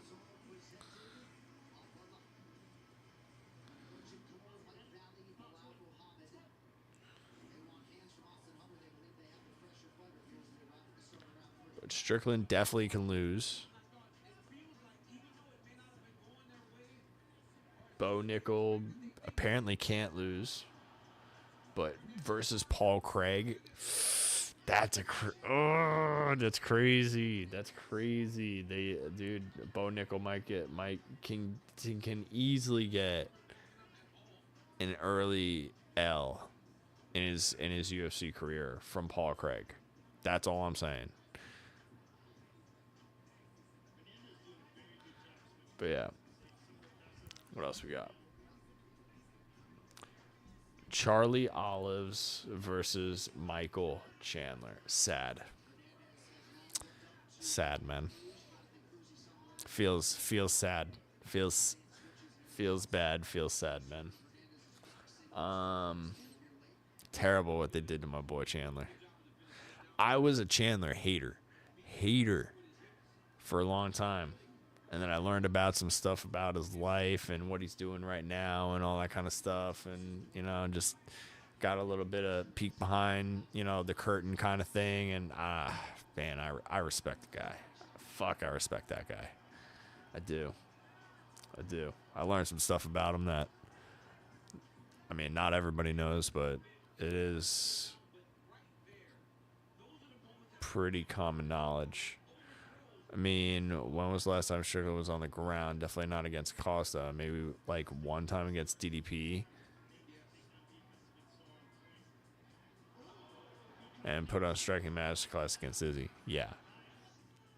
Definitely put on a striking masterclass against Izzy. Izzy seemed a little flat that night as well, but not taking anything away from Strickland. He did seem a little flat. But yeah, terrible what they did to my boy Chandler. But happy he has a fight. Happy he's putting his body to the test. I'd like to see him get that W. I'd like to see him get that win back from Charles Oliveira. Charles Oliveira knocked him out when Charles Oliveira was supposed to sub him. And that is embarrassing, bro. I was watching that shit live. That was fucking brother. It was so bad, dude. It was not good. It was not good. I could not believe he let Charles Oliveira knock him out like that. I cannot believe that. That was terrible. But good for my boy Charles Oliveira. I like Oliveira as well. You know what I mean? I like Chandler. I like Oliveira. I don't know as much about Oliveira, but he's a funny guy. Yeah, so yeah, that was a weird one. So I'd like to see him get that one back. That'd be cool, right? That'd be cool. Oliveira, and if he beats Michael Chandler again, I mean,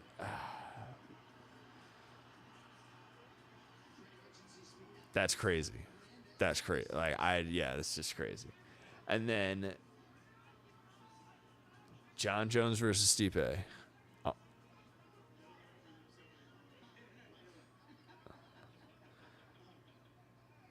So Bo Nichols Legendary Wrestling versus Sean on the Feet would be exciting to see how the styles clash, in my opinion. Yeah, I agree with you. I just feel like no matter what, though, like, Strickland's gonna get taken down at least once, right? And then Bo's not gonna let him get it back up, as far as I know. You know what I mean? And then if he does it in the first round, he could do it in the second round. And then if he does it you know what I mean? I don't know. That's just the way I see it going. But could Strickland starch him as he's coming in? He could definitely hurt him. I don't know about starch him, but he could definitely hurt him. You know what I mean? He's a volume guy. He's like a war of attrition kind of guy. You know what I mean? He would have to defend the takedowns for how long? I don't know, man. I don't know about that one. But yeah, dude. Take my money. Where does Chandler go if he loses against Oliveira? I mean, he wasted so much potential waiting for the red panty night. Where does his career go if he loses? He'll get another fight. Like, he'll get another fight in the UFC. Other than that, yeah, it's definitely not good. Like, it's definitely a devastating blow. But I don't see him losing this fight. Like, there's just no way. You know what I mean? Can't let him do that to you. Can't let him get a hold of you. Like, he didn't even get subbed, so it's not even like you can't let him get a hold of you. Like, he got knocked out, bro. Oh, embarrassing. Yeah, it's not good. It's not good. He's gonna do fine because he's got a bunch of he's doing a bunch of business elsewhere and stuff like that, so he'll be fine. You know what I mean? But other than that, yeah, he'll get another fight in the UFC. He could definitely win. You know what I mean? But yeah, his win over Tony Ferguson, it was a crazy KO, but I don't think it was like the most impressive win. It was a very impressive KO. I don't think it was an impressive win.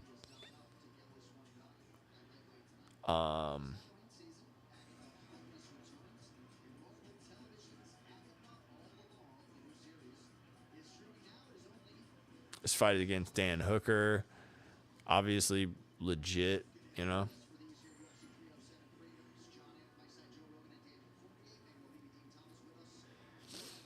And then he might get another fight, but I can see him being relegated to the prelims, in my opinion. Nah, he sells too many tickets. He sells too many tickets, pretty sure. We'll see. John Jones versus Stipe. Long time coming. It's in my hometown. Not my hometown, but my hometown state. It's in Manhattan at the Garden. I used to live 7 minutes from there. My mom currently still lives at the same location, 7 minutes from the Garden. I've been to the Garden. I've seen a lot of events at the Garden. I was just at the Garden recently, 2 nights in a row. I saw Kill Tony, comedy podcast, live comedy podcast. It was fucking unreal. Look it up if you've never seen it.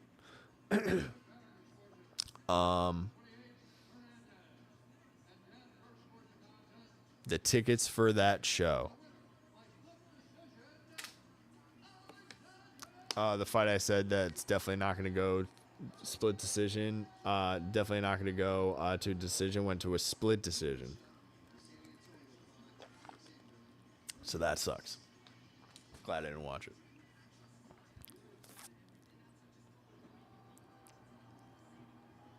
Went living in Manhattan must be wild. Yeah, it was wild for a little while. I went to Soho last fall and it was insane. Yeah, it's cool. It's a cool time if you go for events. Like if you're just going for specific things, like you have an itinerary, you know what you're gonna go do. Or even if you don't, like if you're there for one specific thing and then you have time to just kind of like explore and just like do your thing, you're golden. You know what I mean? But if you're there too long, it's like overwhelming. You know what I mean? So like we're living there. For me personally, I'm more of a woodsy kind of guy. Is regardless that I look and sound like a city dude. You know what I mean? I grew up in the woods, swampy, woodsy area.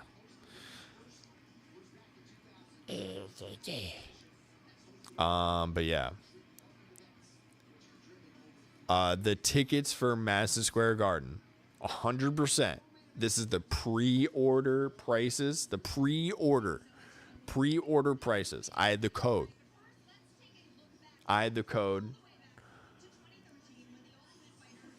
For the pre-order for Madison Square Garden for Stipe versus John Jones. Before it was public, before any of that shit, I had to pre-order code. The tickets ranged. Wait. What? For Kill Tony or 309? For 309.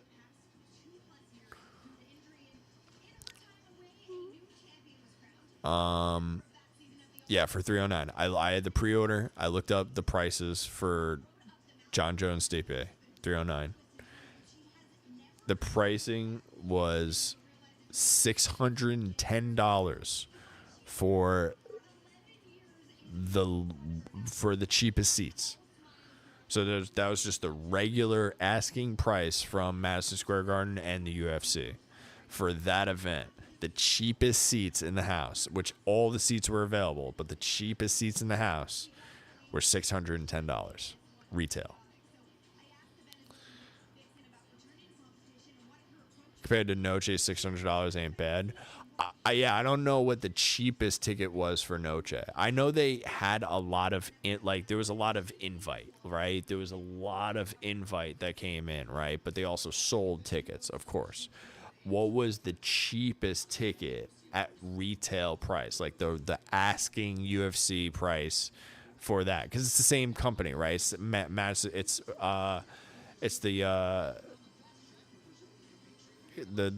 Garden. You know what I mean? The Sphere is a Garden as well. It's the same company. I think I saw it was mid 2000s. I think to fill seats last moment. Yeah.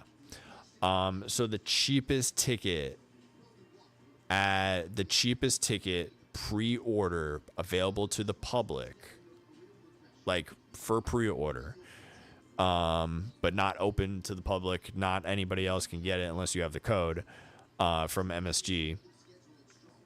Was $22,595. $22,595. So $22,595 for a front row ticket, and I think there was 2 or 3 available together or something like that. But yeah. So $610 to $22,595 was the literal entire spectrum asking price for the UFC. I thought that was incredible to me personally. That's why I drew it out. I thought that was incredible. And if I had the money, I probably would have bought one and been a boss. Probably would have bought like 2 or 3 and been a boss about it and just brought my friends to be like, yeah, you owe me, and they would never pay me back. It's exactly what would have happened. But I would have did it, and I would have been happy about it. But then John Joe Stipe get, something happens, Stipe trips over, John Joe trips over a cable. You know what I mean? Like, you know what I mean? The fight ends in controversy, and there needs to be a rematch automatically. Like, you know what I mean? Something like that's gonna happen. I'm like, fuck. You know what I mean? That'd be wild. If I win the lottery, I'm taking the homies again to Swede for a UFC event. Hell yeah, brother. Hell yeah. We're in it. We're in it.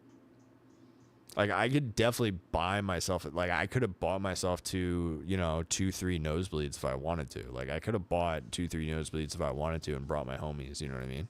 For just $610. But I just, nah. Nah. Even if they pay me back, still, nah.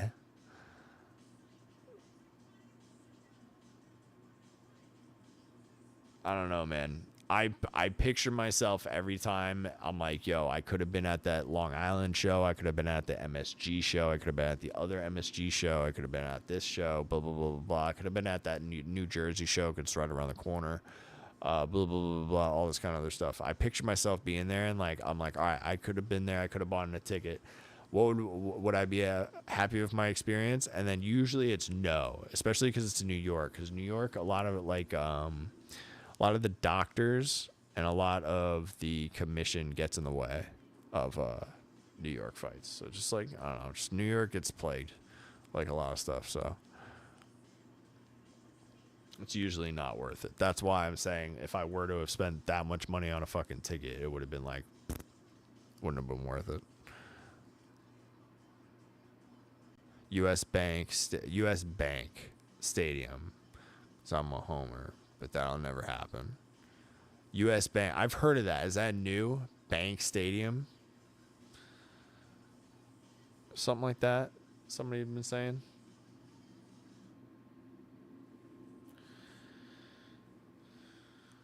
I gotta stop drinking the Red Bulls. It's Viking Stadium. Okay, yeah. Minnesota. Yeah, that's dope. That's dope. That'd be cool. I watch an Irish streamer in the morning because that's the time that he streams. And he's a big Minnesota Vikings fan. Because apparently he has family out there. It's pretty cool.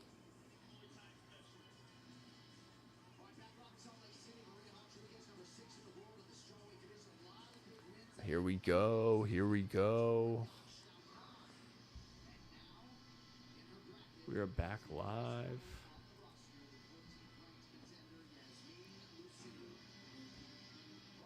But yeah, I'm super happy to watch the MSG card from right here. Or wherever I'm going to be at the time.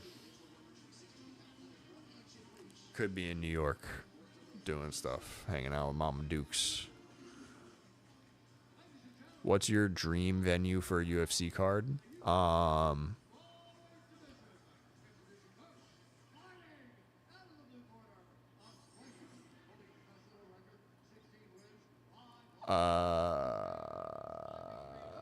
Dream venue for a UFC card. Dream venue for UFC card.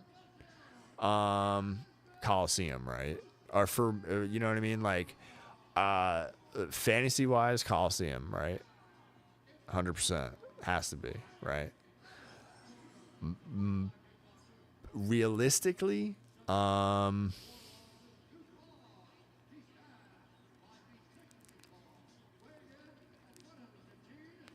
Sphere's pretty cool, but I feel like I don't know, like Eddie Hot Arena was pretty epic, right? Another Sphere card, right? Yeah, I mean, kind of tough to beat the Sphere. You know what I mean? It's not as many people. It's kind of exclusive. You know what I mean? Obviously, ridiculously expensive. But worth, I guess. You know what I mean? If you ever have the money. You know what I mean? That shit sells out in like quick though, apparently. So it's like shit.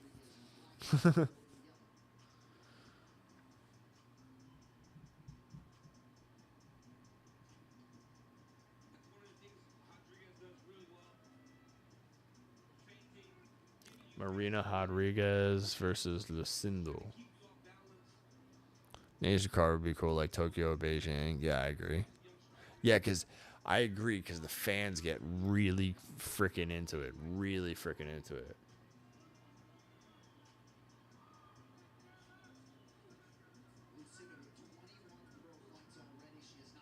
Where's Etihad? There's a few, isn't it?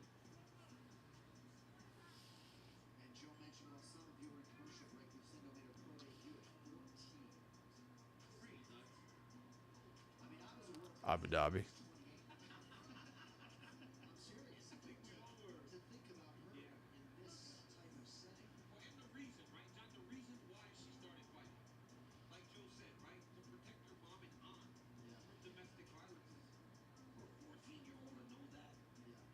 But I mean, more realistically, probably MSG, because MSG is also not that big.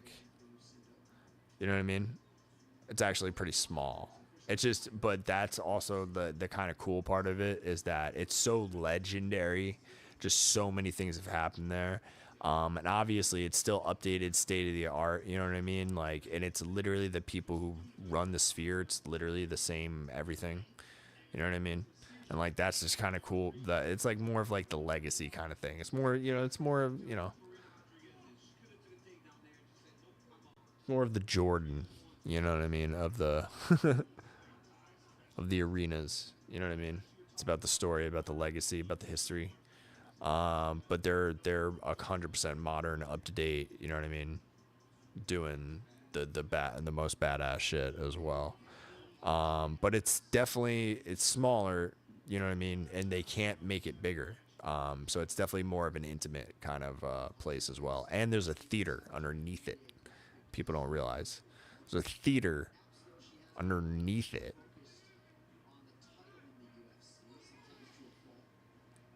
And that used to be Hulu Theater. I don't know what it is now. Asian car would be cool. Tokyo Beijing. Yeah, because the crowd would be just fucking going ape shit, bro. The crowd just, for every single thing because they're so smart. They know martial arts. You know what I mean? They know what's good and what's bad. That'd be sick. I'm super big into Asian culture as well. I have a lot of like Asian, like Japanese streetwear and stuff like that. But I'm German personally, and I'm into a lot of like German culture and technology and stuff like that. But you know, just geeky shit.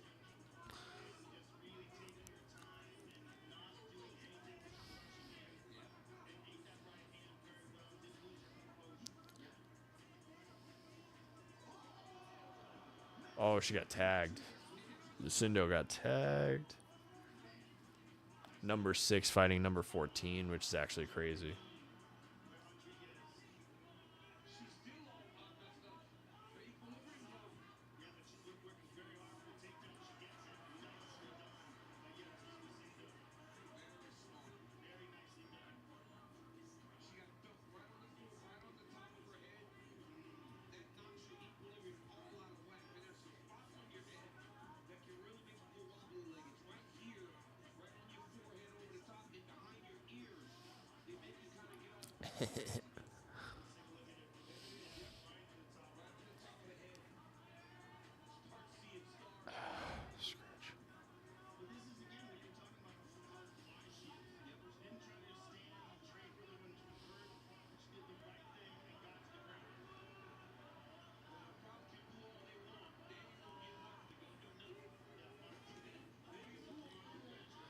I gotta, I gotta find something to buy to drink that's like actually good for me.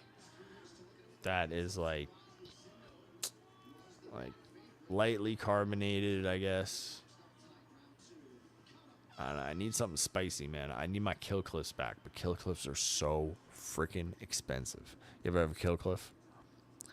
South America, Scandinavia, Asia, Africa would be awesome to see.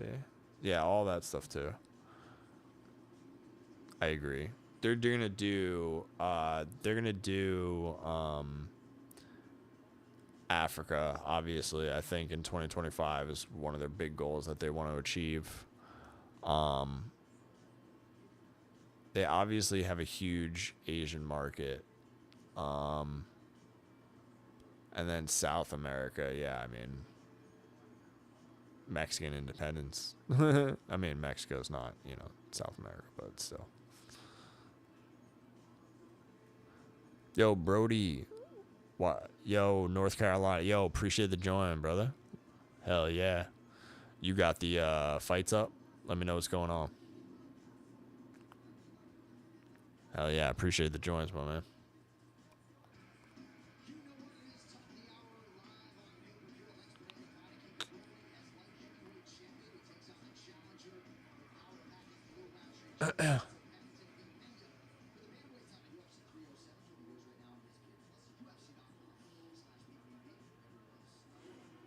All right, round 2, Rodriguez versus Lucindo. Africa would be dope. Hell yeah, man.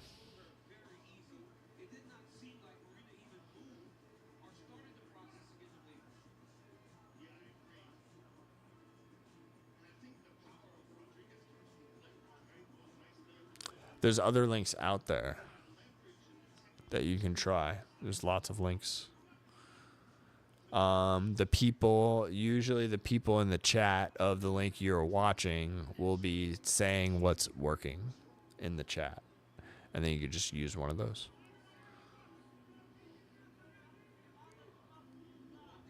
So, yeah.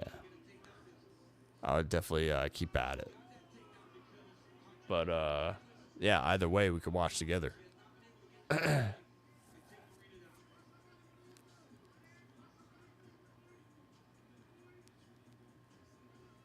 yeah.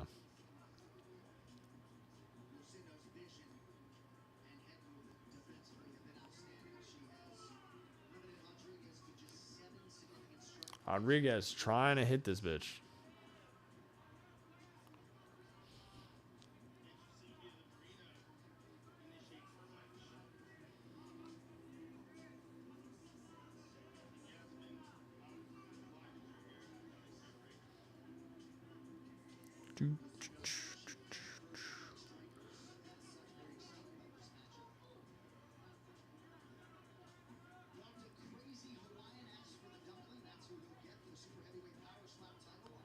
Yeah, do you think, man?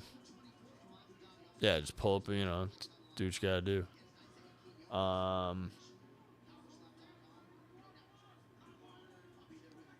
Yeah, they should have that should be where the info you need should be in the chat of where you were. So I feel you. I feel you. That's going around. You know what I mean? That's going around today. Is links not working? Even from the people that say that they never not work, and seems to be malfunctioning, which is strange. Who you got for the main and co-main? For the main, I got Poatan. I think Poatan's gonna win. I want Khalil to win though. I like Khalil. I like him. He's cool. I like his story. I think the reaction from me would be greater if Khalil won, which I think would be funner. Like, I think it's a funner story and like moment than it would be if Poatan just got another body. You know what I mean? That's cool too. I'm gonna be super excited if some crazy shit happens for sure. For me, I want to see Khalil win, but I'm totally fine with Poatan winning. And I think he's gonna, if that makes sense. Roundtree and Pena. And for the co-main, I think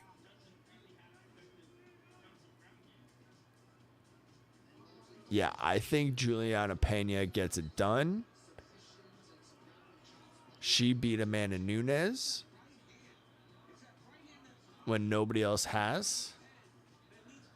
And I'm sticking with that. That's all I got for you.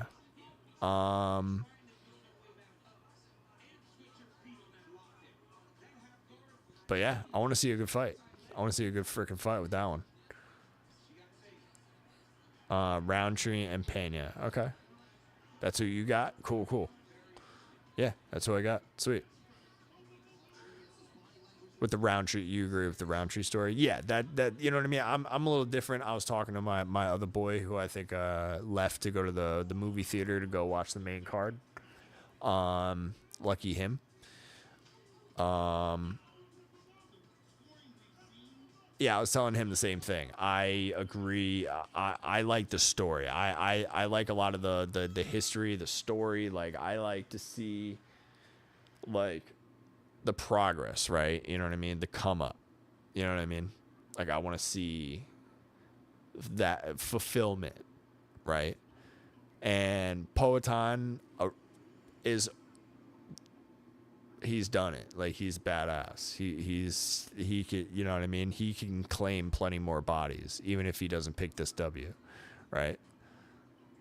But if it goes to like a decision somehow, which nobody thinks it will, but if it goes like to a decision or something like that, and Poatan wins, then you know what I mean? Great. You know what I mean? Like, if you know, either way, if Khalil wins by decision, it's not going to be as good. Khalil needs to like get it decisively. It needs to be decisive, regardless. You know what I'm saying? Either way, it needs to be firms. You know. But yeah, I want a good, legit, clean fight. That's it. You know, I don't ask for much. But yeah, I think if Khalil wins, I think that'll be a crazier moment in time than it would be if Poatan just claims another soul. He's that character. He's kind of like, you know what I mean? And I think my boy before was saying, decision is not happening. Yeah, of course. Yeah, I understand. But I'm saying, like, even if that were to happen, like, what would be the outcome of decisions, right? I don't think it's good. I think it'll be fine if Poatan gets a decision. But, you know what I mean? Like, I don't think that really changes much for him. But other than that, yeah, I mean, that's that. If Khalil were to win by a decision, I think that's, like, I don't think that's good enough. It's got to be firms. Damn, Rodriguez is cut bad on the side of her face, just above the eye, just on the side of the eye, on the side of her head, on the side of the eye. She's bleeding bad. It is gushing.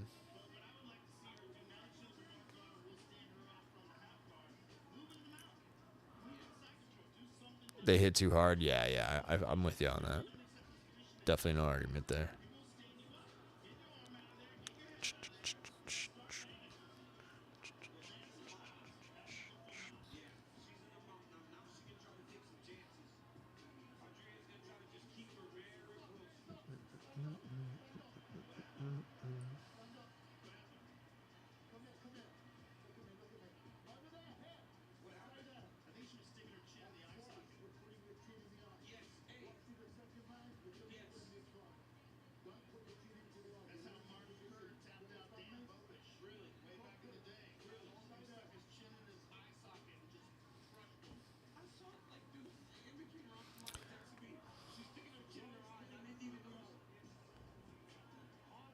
Hell yeah.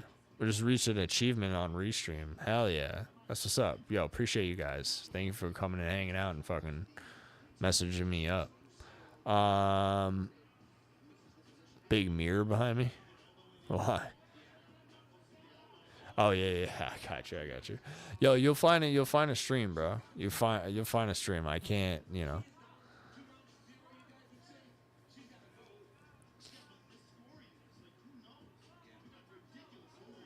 That's where I just put it this way. That's where I got my info. Same exact spot, and I'm sure we're probably talking about the exact same place. Because that's going, like I said, that's going around today. You know what I mean?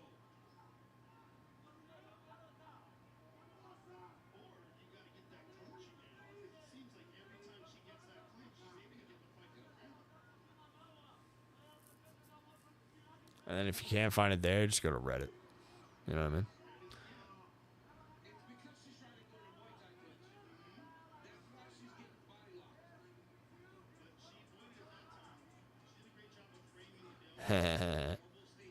No, you're not cheap. You're not cheap. What they asked is ridiculous. You're not cheap at all. I don't, you know what I mean? I'm not. I'm not a contributor.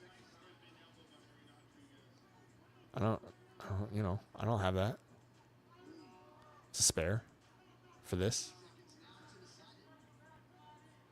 But I tell you what, it looked good. It looked real good. I'm surprised. The one I'm on, I'm surprised. It looked good. Feel me?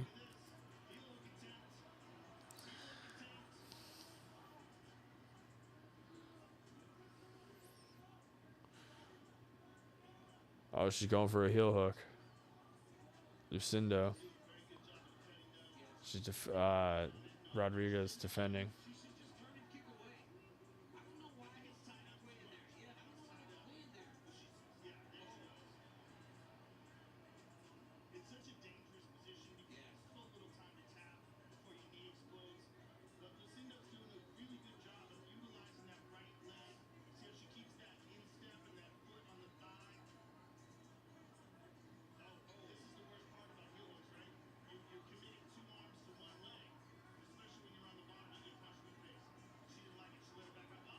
Oh, she bullied her back down. Damn. Main link back working. Hell yeah, my boy. Hell yeah, brother.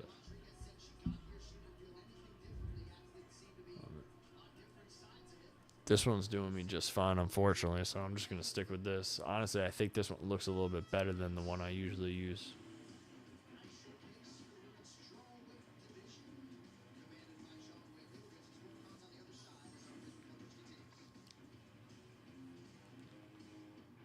So I think we're just going to chill.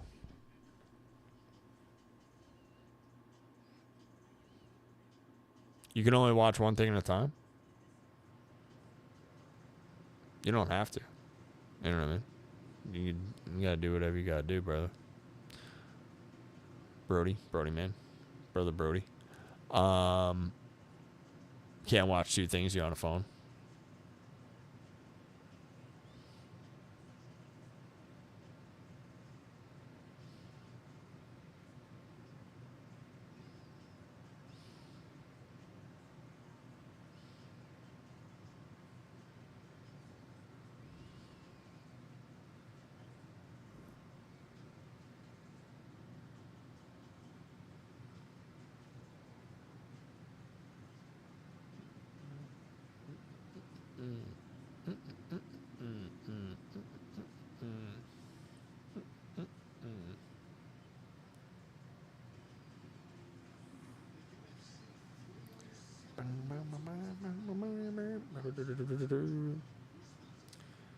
Yo, I fucking won some shoes today. Hooray.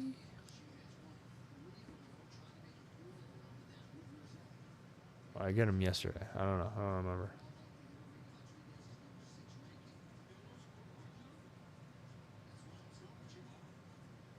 I think it was today. Yeah, it was this morning. Hell yeah. I'm fucking pumped.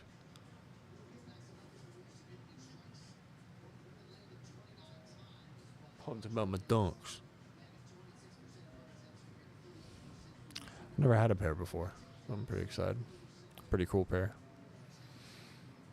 I had to pay shipping on them, which I'm fucking dumb about, but it is what it is.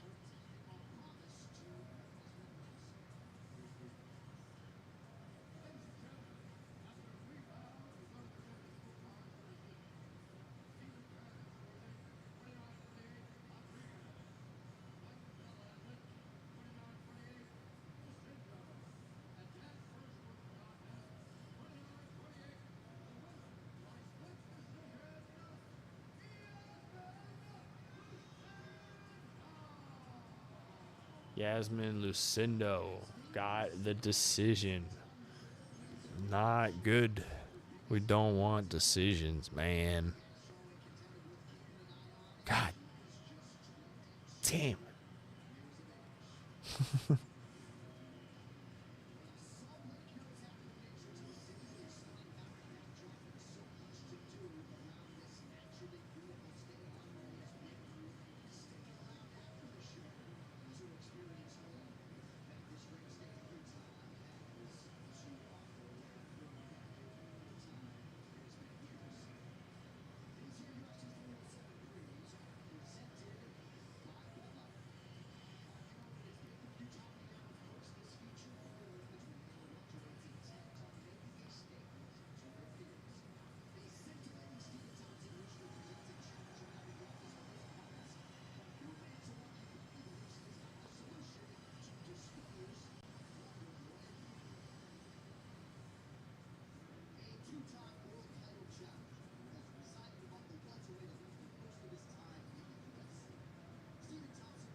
Oh yeah, he beat Kevin Holland. Wonder Boy beat Kevin Holland. Forgot about that. That's wild.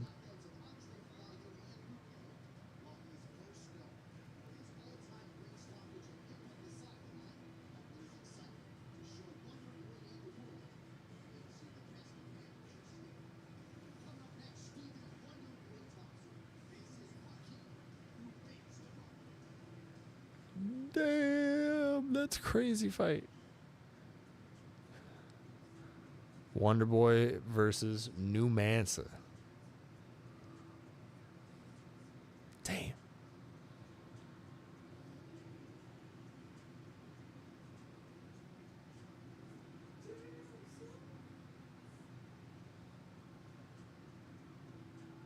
That fight gonna be cray cray.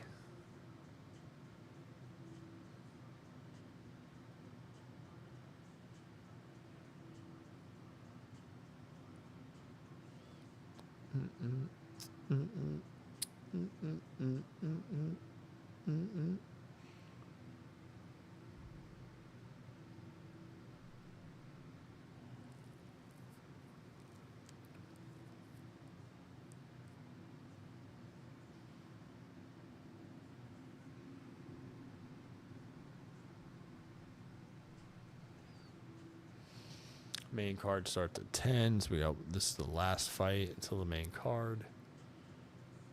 Yeah. We doing it.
I gotta make food. I think I should just do that now and get it over with during this fight.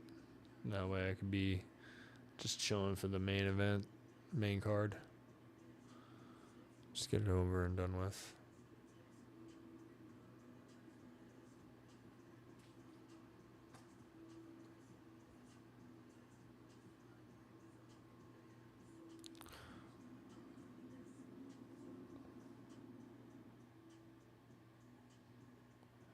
Night should be over. Night should be over at like 12:30. So probably more like 12:31.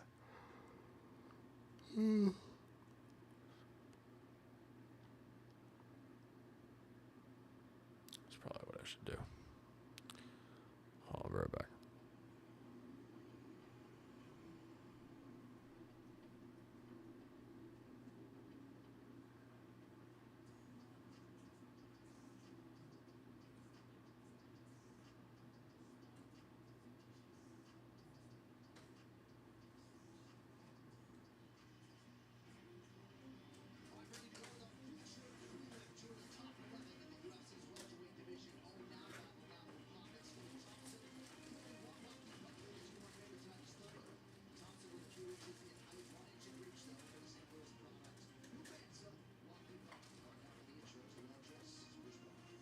Ladies and gentlemen, this fight of 3 rounds in the UFC welterweight division.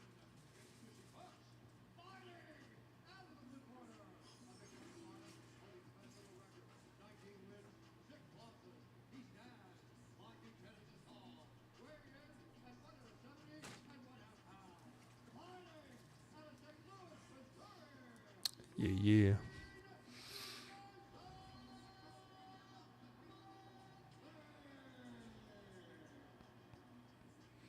All right, perfect.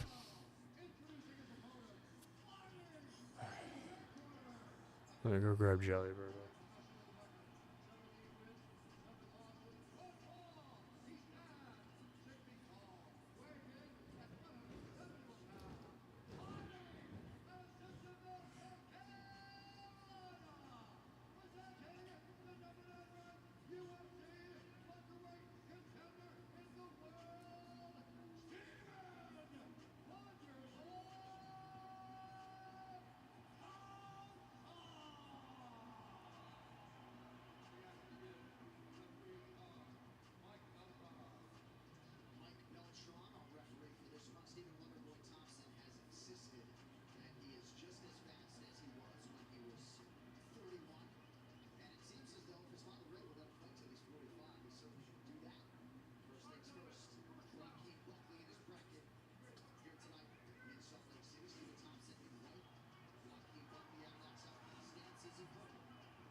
Yeah, yeah.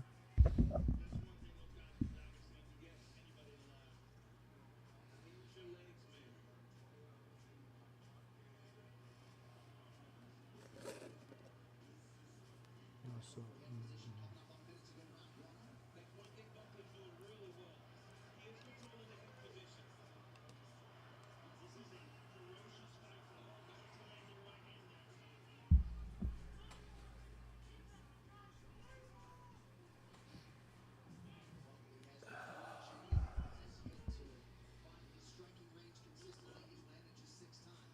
Good job there, Wonderboy, playing the Matador, getting off the cage. And in the center of the octagon, this is his home. That was a nice low kick there. Oh! Again, another one. There's power behind those kicks. Butler's not seeing that high kick well. Oh!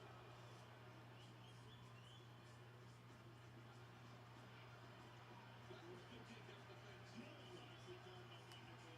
Very nicely done. I wonder if Butler's now starting to reconsider the thoughts of this being an easy fight. Wrestling heavy attack from Buckley early on. Strong start for the underdog, Wonderboy Thompson. Round 2 to go.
Chris Weidman and his son alongside, watching intently as his brother-in-law, Wonderboy Thompson, competes here tonight. And by the way, shout out to Tony Thompson, Steven's brother, who's 32 years of age, and cornering him for the first time tonight. Dudes and Alex. Jack from Thompson early round 2. Buckley told his corner he got headbutted a little bit or clashed some heads. What Buckley needs to do is exactly what his corner told him. He's got to slow down a little bit. Right now, he seems to be rushing, trying to get to Wonderboy, opposed to setting him up. You cannot rush against this guy. He's too good and too talented. Well, Buckley is a strong guy and a powerful striker, but on a technical level, Wonderboy is a completely different beast. Oh, good connection by Buckley, perhaps got Thompson's attention. He was an undefeated kickboxer, and if you want to kickbox him, which is a lot of this fight,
fuck.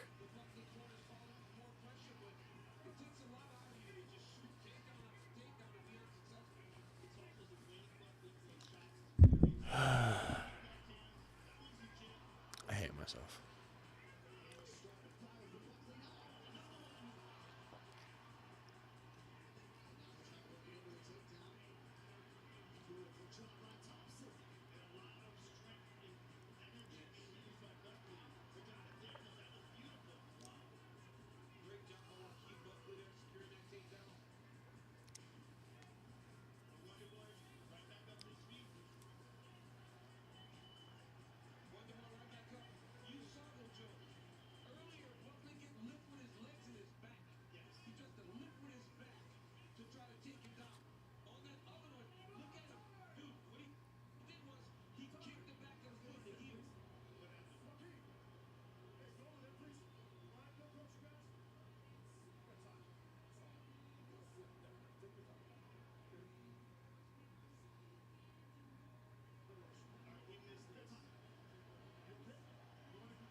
Yo, yo. No, I'm just making and eating food real quick. I'm chilling, though. Waiting for the next fight to come on. Or next round.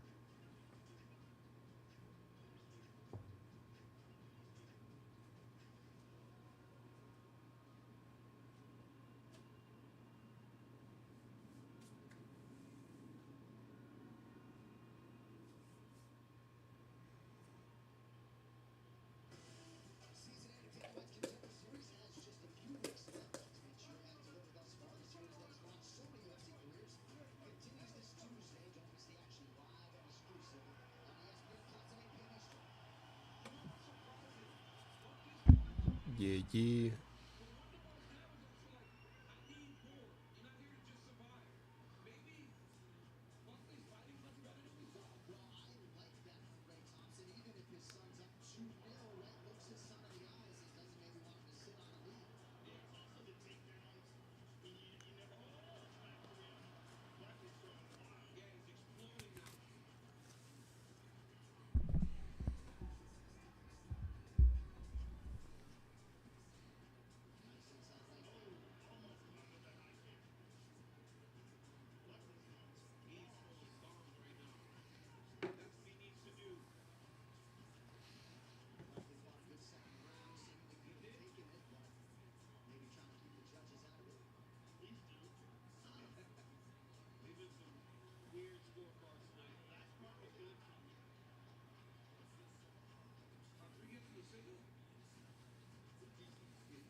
Buckley's trying to close the distance.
New Mansa knocks out Wonder Boy.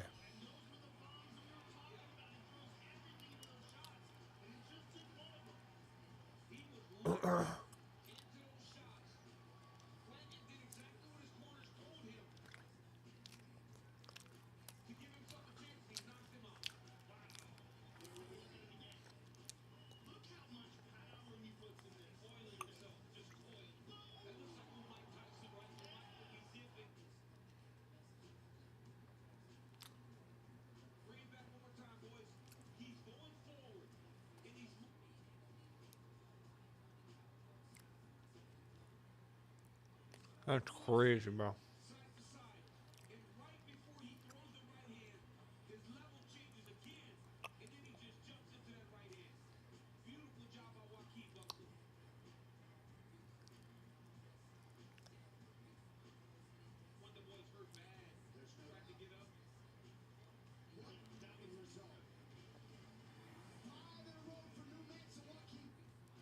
Luckily, Kevin left to a top 10 next week. We are back to wrap it up in 30 seconds after this word from DraftKings Sportsbook. As the UFC announced with a front row seat, I've been known to get pretty excited.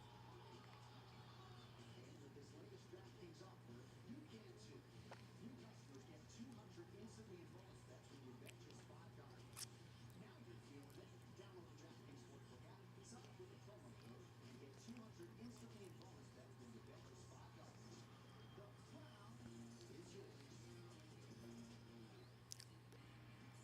We are just a few minutes away from the UFC 307 live on pay-per-view as the two-division world champion Alex Pereira vies to keep it rolling. He defends his light heavyweight title against Little Roundtree Jr., also Pennington Pena for the bantamweight title. You can purchase UFC 307 right now on ESPN Plus, UFC.com/PPV, everywhere else around the world.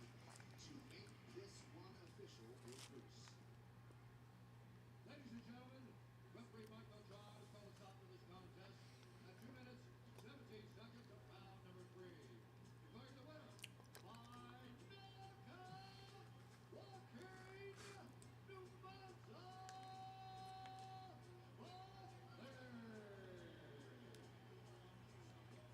Ladies and gentlemen, I'm here with the winner, Joaquin Buckley, who is now undefeated as a welterweight.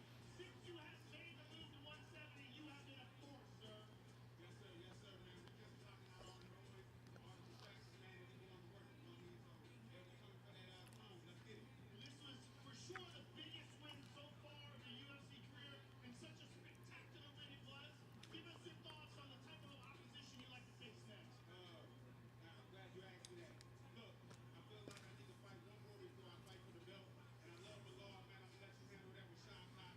But Uzma, get your ass out here in the octagon, man. Everybody want to see that fight. Let's go. I'm going to put my 5-0 record up against your 3-0 losses. And let's get it. Let's see who's going to win.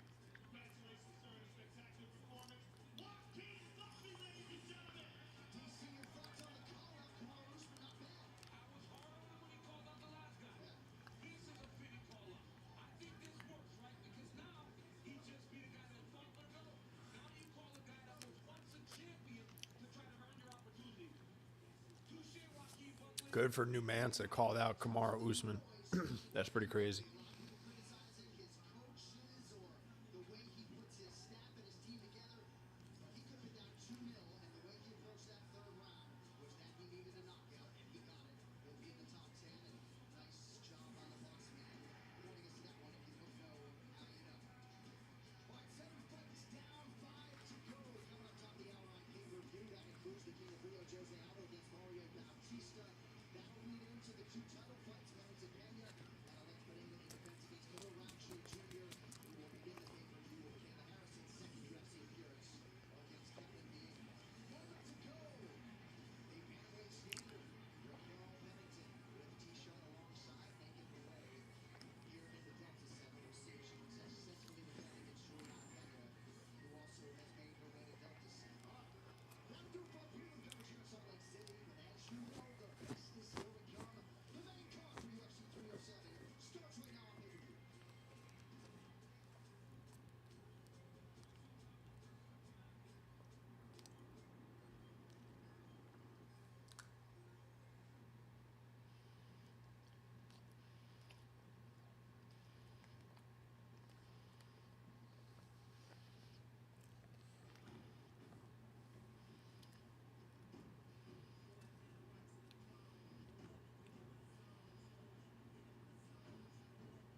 cold opens freaking Dr. Lupo's opening themes, opening theme music.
It's always a great time at Salt Lake City. There's been some magical moments in the city. When Dustin Poirier got knocked out by Justin Gaethje, when Leon Edwards shocked the world and knocked out Kamaru Usman, it all happened here, and there's some magic in this town. Yeah, Mountain magic. there's magic in this town, Joe, but the fans show up early. They're hyped. They love that the UFC comes here every single year and brings big fights. But as you said, this seems like a magical building for upsets to happen. All right, let us dive into this championship main event, which could be absolutely epic. Each fight either brought to you by DraftKings Sportsbook. The crowd is yours. So when Alex Pereira fought here in Oscar for the second time, the number was tighter. As you see, minus 470 as he makes his third title defense tonight against the Little Round.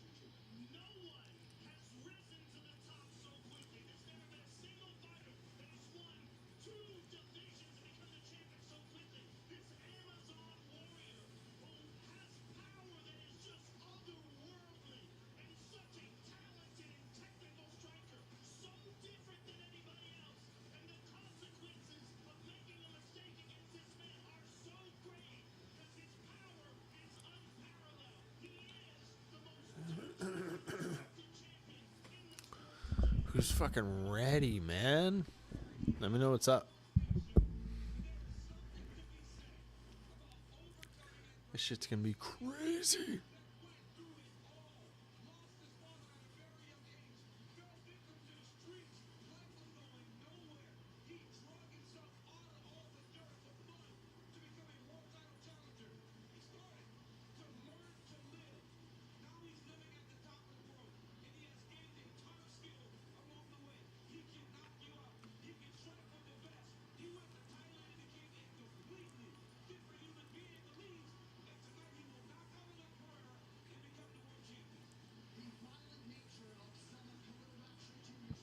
This is a crazy fight.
flexibility, part-time or full-time, join us.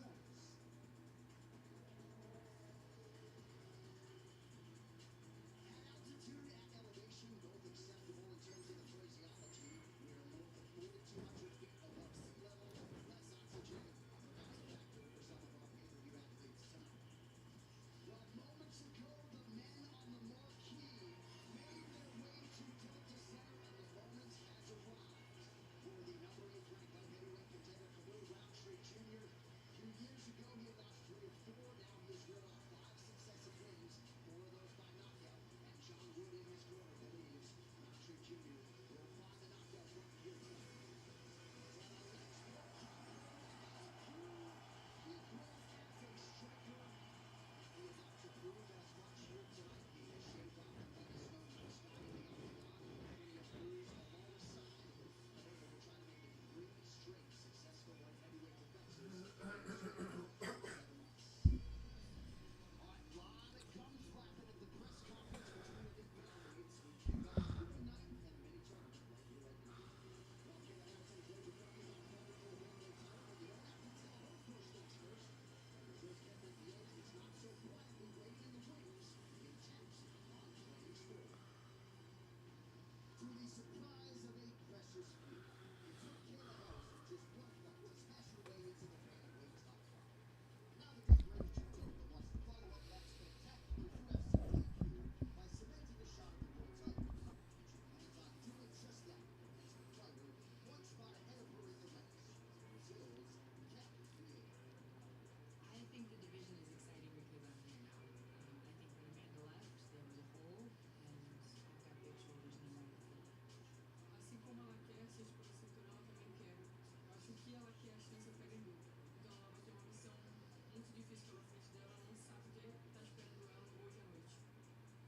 With wins over former champions Misha Tate and Holly Holm already on her record, Catherine Vieira is primed to challenge for the UFC belt. Some would argue she has been for some time. But if there are still any doubts, after she disposed of Brady Pianzad in her last win, she plans to erase them here against the highly regarded big name Harrison. Eu acho que o hype só toma a pressão pra cima dela. Aí eu tô faminto por essa vitória. Então esse hype, como eu disse, leva a pressão pra cima dela e eu só quero vencer. E eu tô faminto por essa vitória. A 2-time Olympic gold medalist in judo for the United States. They went a little heavy on her makeup, I think, UFC April with a 16 for the interview. She departed the octagon with her 17th win as she submitted Holly Holm in the second round. And has laid the foundation for this title eliminator at altitude here in Salt Lake City. You know, my accolades speak for themselves. I've been doing this since I was 6 years old. I have 2 Olympic gold medals, 2 other MMA world titles, and Yeah, they went a little heavy on the makeup on the face. She looks like a ghost. Two-time Olympic gold medalist Kayla Harrison believes Salt Lake City is where she writes her name in ink to be next in line for the bantamweight championship. Yesterday, the judoka was walking off the weigh-in stage and she pointed at her elbows. And so when I inquired, she said it's more than likely that we see her unleash that vicious ground and pound against tonight's opponent, Catherine Vieira. Now, we have seen the American top team product finish former champions and trash talk with the best of them on the microphone. But what you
difference in the comfort of the fighter.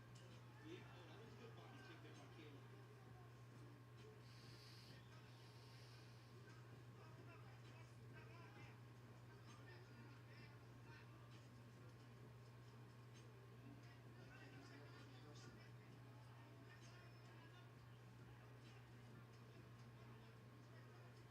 Andre Pettis, chief in the corner for Kevin Viena. He'll also be here for Jose Aldo 2 fights from now. There it is. Yeah. You can see rushed. She rushed a little bit. Now this is going to get a little bit dangerous if she's not careful.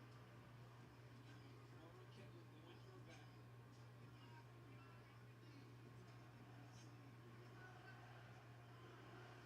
USA checks raining down here inside Delta Center. 40 seconds to go in the round. Can't lose him out. Shit, back. Oh, big elbow. She got going right up the gut.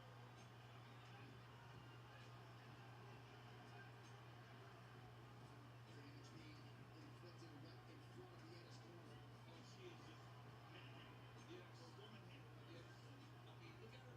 Look at her forcing her hips in, Joe. Look how she forced her hips in close. Smashing her against the outside. Vieira has got to stay up and stay safe. 5-round winner in the books. This score again is powered by Prime Hydration, the official sports drink of the UFC with only 25 calories, zero added sugar, BCAAs, and electrolytes. Now available at Walmart. Listen,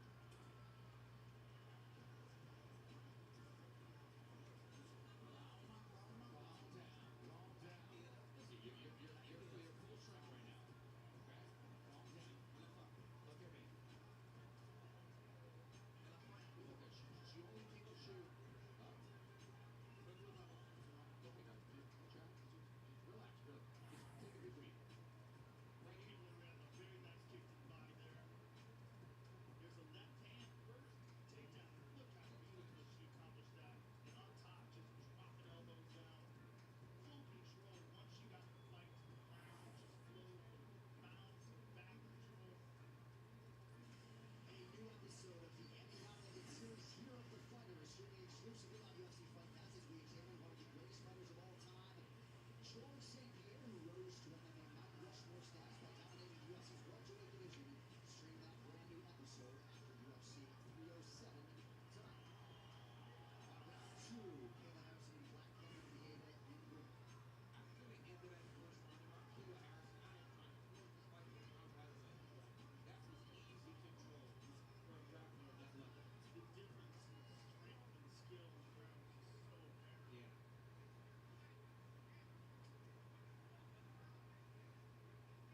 But the problem is when Kettler felt a little comfortable and safe, it threw something hard, she got taken down. So it almost makes her go into a shell. Oh, nice drift there. On the inside low kick. Harrison looking increasingly confident and comfortable on the field.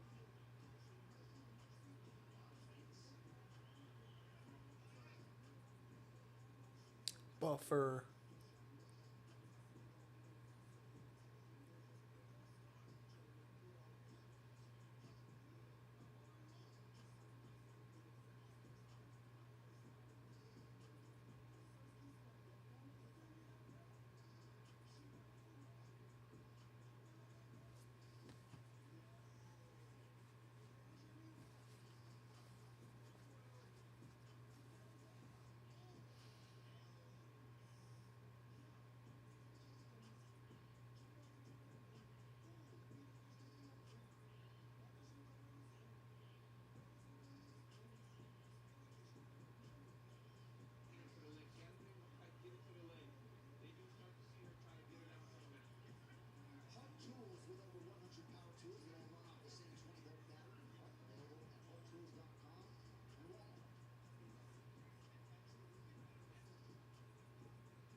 Big ground and pound. Come on, one more minute. Let's see some blood.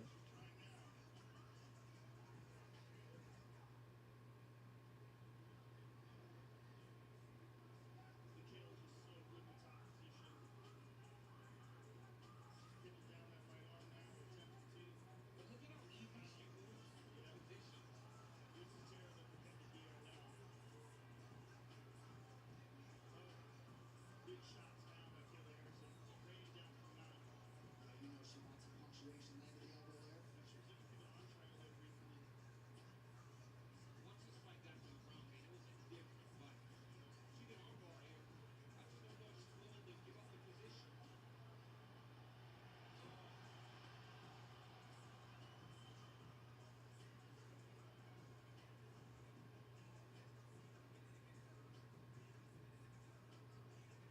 Guard all Kayla Harrison on the mat late round 3.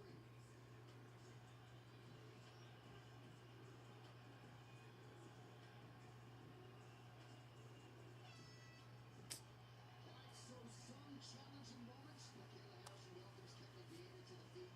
Nice to see them show some mutual respect there, but all indications are that Kayla Harrison has done enough to take that number 2 ranking and perhaps set herself up for the first UFC championship opportunity. This replay is brought to you by Monaco, the official canned cocktail of the UFC.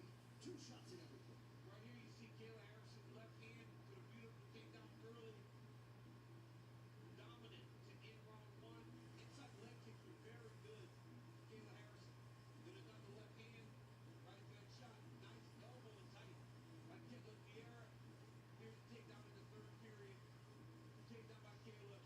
Ground and pound by Kayla Harrison. Ultimately dominated that 3rd round and will win the fight. Well, you wonder when Kevin Vieira got this assignment, what her initial internal thoughts were. But I think she raises her profile as well. Had a big moment in round 2. But ultimately, Kayla Harrison on the ground, just too much. And in all likelihood, she will improve to 18-1 and 2-0 in the world famous upset. All right, this official decision is brought to you by Park Tools, delivering on your quality tools to any team.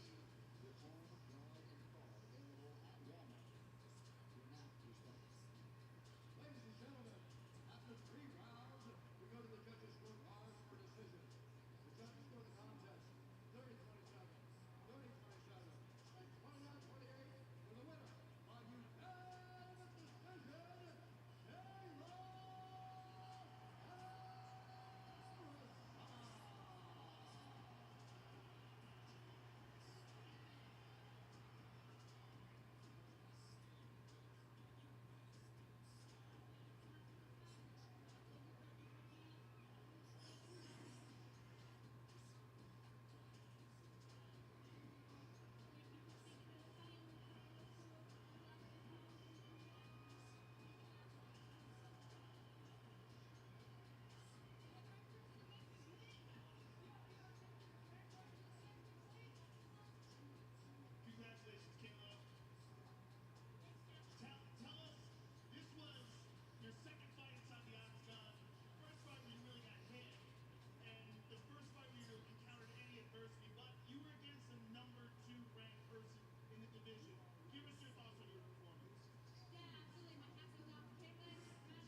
you can do is leave. You're not solo. I can read. I'm gonna give you 5 seconds. Look, 5. Not the face. Holy, that's probably a good idea. I know. Sure not. Dad, he's a monster. You lunatic! Let go of him! This is not human. Get out of here!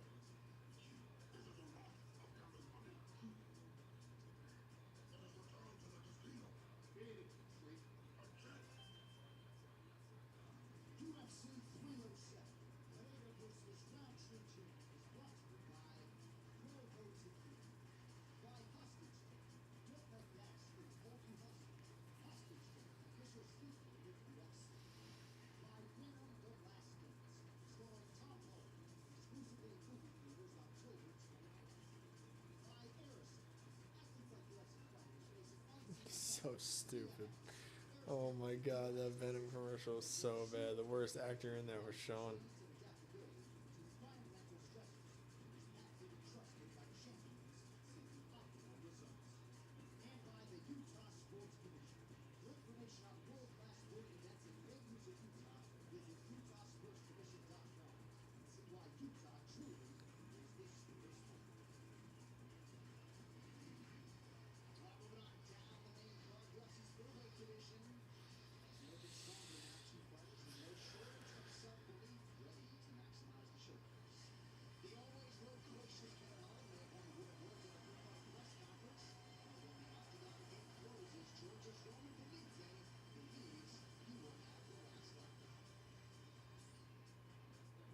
Has been a recent addition to the anytime and anywhere against anyone fight club. And after a short notice win at light heavyweight against Anthony Lionheart Smith, the Georgian powerhouse returns to the middleweight waters to face off with a man who is always ready, willing, and able, Kevin Holland. Excited to see that Roman's come out and win against Anthony Smith, but me, I'm no Anthony Smith. This is two different levels of his game, and I'm not saying me and Anthony Smith ain't the same level, but definitely two different speeds. Kevin Holland is a big name in the sport. He just started to fight. And just from in my prison.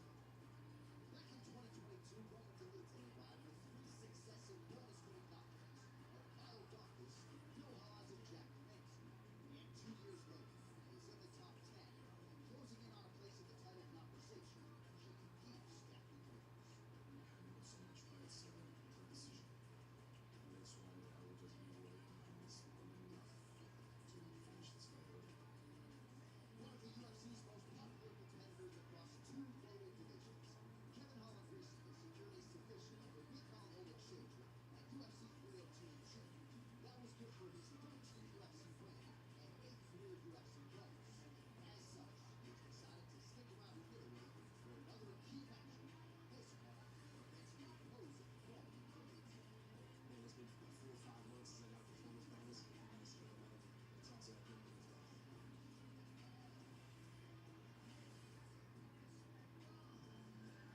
Kevin Holland has been excited about 2 major things this week: going on a coyote hunt and fighting here on the UFC 307 pay-per-view. Now, frequently he moves between the welterweight and middleweight divisions, and he told me there's a lot less stress involved at 185. He doesn't have to worry about precise weight cut calculations, and he can do more strength training as opposed to loading up on cardio. Now, the Kung Fu and Jiu-Jitsu black belt told me that Roman Dolidze has been on his hit list for a while, and while he expects Dolidze to shoot, he does not expect him to be successful. So if all goes according to plan for the Dana White Contender Series veterans, Kevin Holland gets his hand raised tonight, and then one more before the end of the year in true Holland fashion. All right, Megan, thank you. 39-year-old fight for Kevin Trailblazer Holland, and after the loudest ovations this week have been reserved for this man. Perhaps in some part because he had a big win by Josh Childers and Michael Chiesa in this building last year. 23rd UFC appearance and trying to secure a big win over the number 10 ranked Roman Dolidze. Your pleasure. Kevin Holland is such a talented guy. Oh man, I'm tired yet. Against top-line competition, it's just so much pressure. When he's focused and when he's on his game, Kevin Holland is a real force. I just would really like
with Kudo protein popcorn, available in 3 delicious flavors, including white cheddar.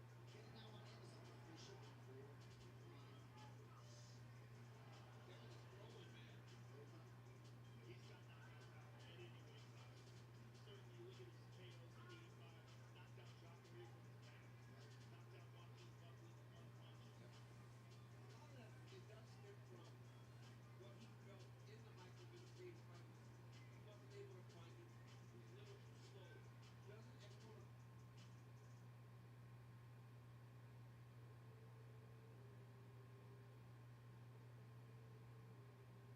If you want to stand on the bench and just dance around, good luck.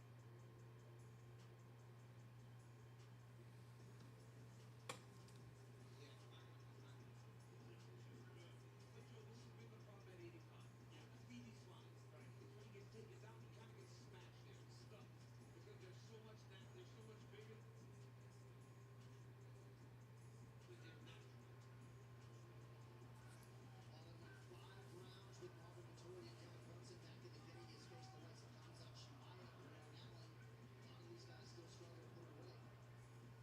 Also, he's losing his body triangle here from the bottom, which is purely a defensive position. There's not much you can do offensively here other than maybe a guillotine, and even then, in order to really optimize, you've got to open your legs up and cross them and kick the leg. 2 minutes now to go round 1. Levite hasn't been a volume takedown guy in the UFC. But able to floor Holland here in round 1. Holland was throwing heat at him. Think about the fact that Delite stood 50 minutes, no takedown attempts, I don't recall, against Anthony Smith, who's one of the more powerful guys at 205. So just know that the amount of heat that Holland was throwing his direction made him go, it's safe for me to take him now. But also, Delite did say that he wants to submit. Yes, he did. He actually got one takedown against Anthony Smith also.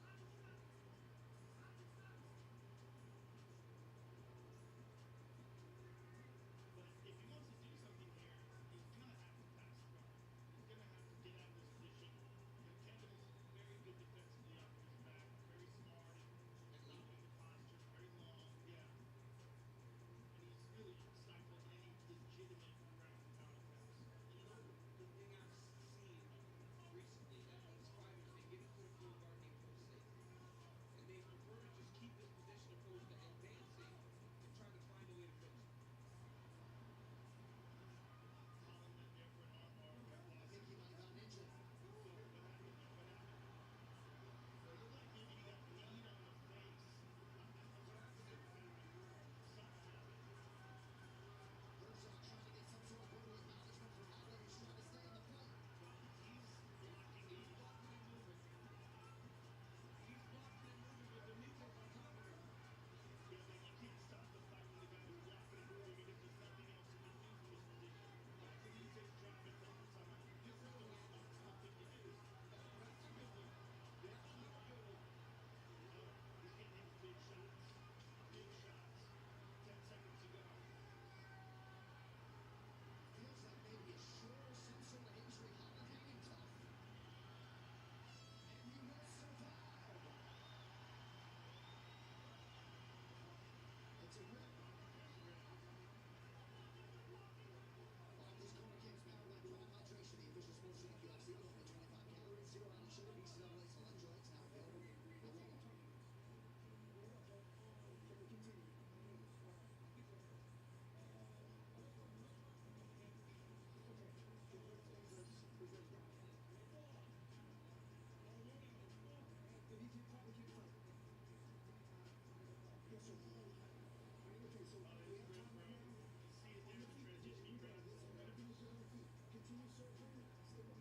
calories, 0 added sugar, BCAA's electrolytes, now available at Walmart.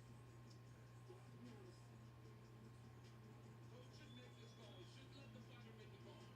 Because Kevin Holland is going to say he can fight, but he probably should. You can't let your coach, you can't let your athlete have to say that because athletes don't want to sit there and quit. So, coach, Yeah. so Yeah, Coach Holland is good though. It saves Kevin. You don't want your fighter to say quit. So Bob Perez doing the right thing. Kevin Holland perhaps dealing with some sort of dislocated or fractured rib, and anyone who's had anything resembling a rib injury knows acutely what that feels like. And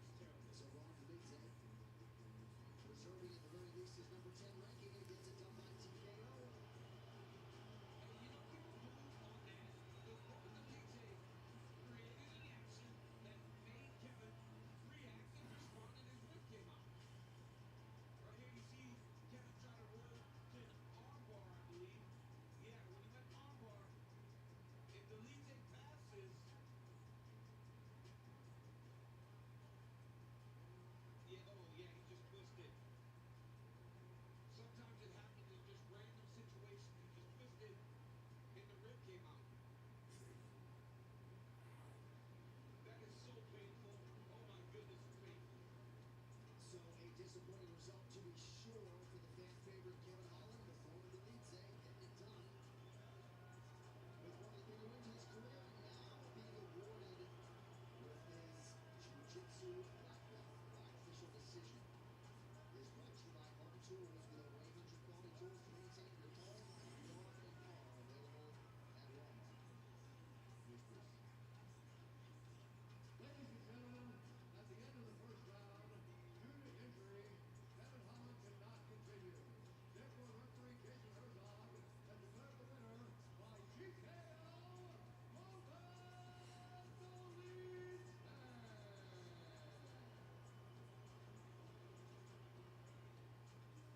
Ladies and gentlemen, I'm here with the winner, Roman Dolidze. Unfortunately, Damn, Kevin Holland popped his rib, congratulations. and his coach called it. Listen, you've had some incredible wins lately at light heavyweight, now at middleweight. I know this is not how you wanted it to end, but give us your thoughts on where you stand in the division right now. I think I'm on top of the division. The next fight I want to see, winner of the week like it comes down. They both are incredible fighters. Winner or loser, I'm sorry. Because I like the both of them. And guys, I mean, I'm ready to this UFC. I want to fight in December. I don't know how they will do this. I don't want to compete. We would love to see that. Congratulations, sir. Roman Dolidze, ladies and gentlemen. Roman Dolidze getting it done. He's going to have a big fight next to be sure. And on the DraftKings Sportsbook front, if you did have Roman Dolidze by knockout or TKO, plus 800. Cash those tickets. Nice job on a $100 wager if that indeed was your action tonight. Welcome back to Salt Lake City for UFC 307. And cannot we deny Utah has become a global sport and entertainment destination, hosting major events like UFC 291, the NBA All-Star Game, Monster Energy AMA Supercross, and Ironman World Championship, while also recently securing the 2034 Olympic Games. Well, what a treat for fans here to see an all-time great like Jose Aldo competing for the second time in 2034 Olympic Games at Utah. Okay. he never denied Jose Aldo was in fine form back in May in Rio. Now he'll try to make a case for a title shot by turning back surging contender Mario Bautista. There is a new king atop the bantamweight division, and with Rob Wallace Willie settling in on his throne, the top contenders have shifted their focus when it comes to the hunting. Tonight, though, first things first. A high-profile matchup between UFC Hall of Famer Jose Aldo and rising star Mario Bautista. You know, I think Jose's out of his prime, you know. He's fighting someone young, coming up, and ready to take his spot. J'aimerais que je te demande, Amelo aussi nous a rendu, il faut qu'on va obtenir une invitation dans cette saison. Well, it looks as though the short-lived retirement was a sage decision for Brazilian mixed martial arts icon Jose Aldo Jr. The former featherweight standard returned to the octagon in prime form earlier this year with an official shutout against up-and-comer Jonathan Martinez in his native Rio de Janeiro. Now he aims to take out Bautista and move yet closer to another Olympic gold. Nous sommes campions, je know, agora estamos fazendo uma ferramenta. Nah, you should have hung it up, bro. You trying to become a champion again? You should have hung that shit up, dog. No way. Patiently paying his dues No way, Jose. Mario Bautista. January Spark, his sixth straight in the octagon. That has set up the biggest fight of his career here against Jose Aldo. With everything he is worth for now in the least, to Bautista his prime to maximize the moment. This could be a breakout fight for him to get Jose Aldo's name on my resume. You know, take you right to that top line and moving forward.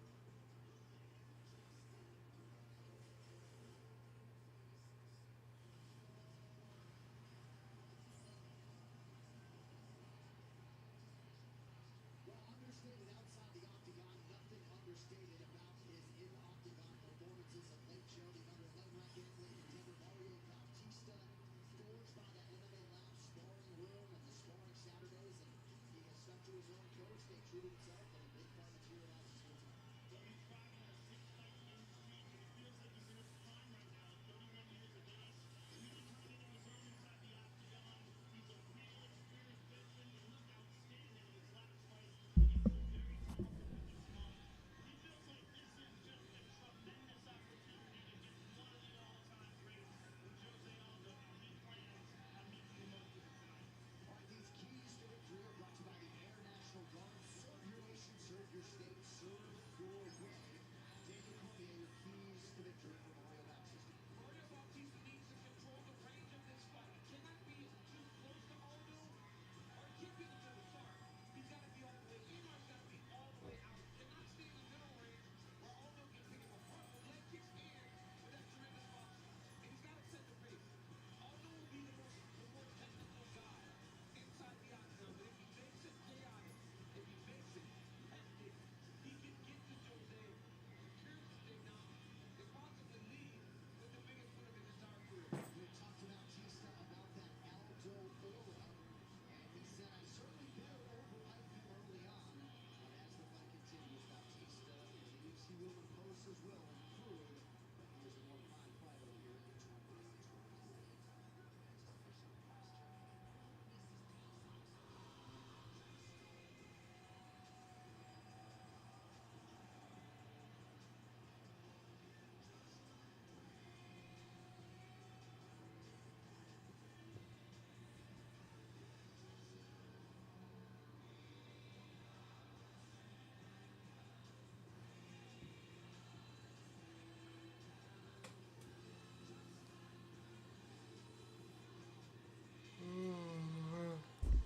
Oh my god, I'm so tired, man.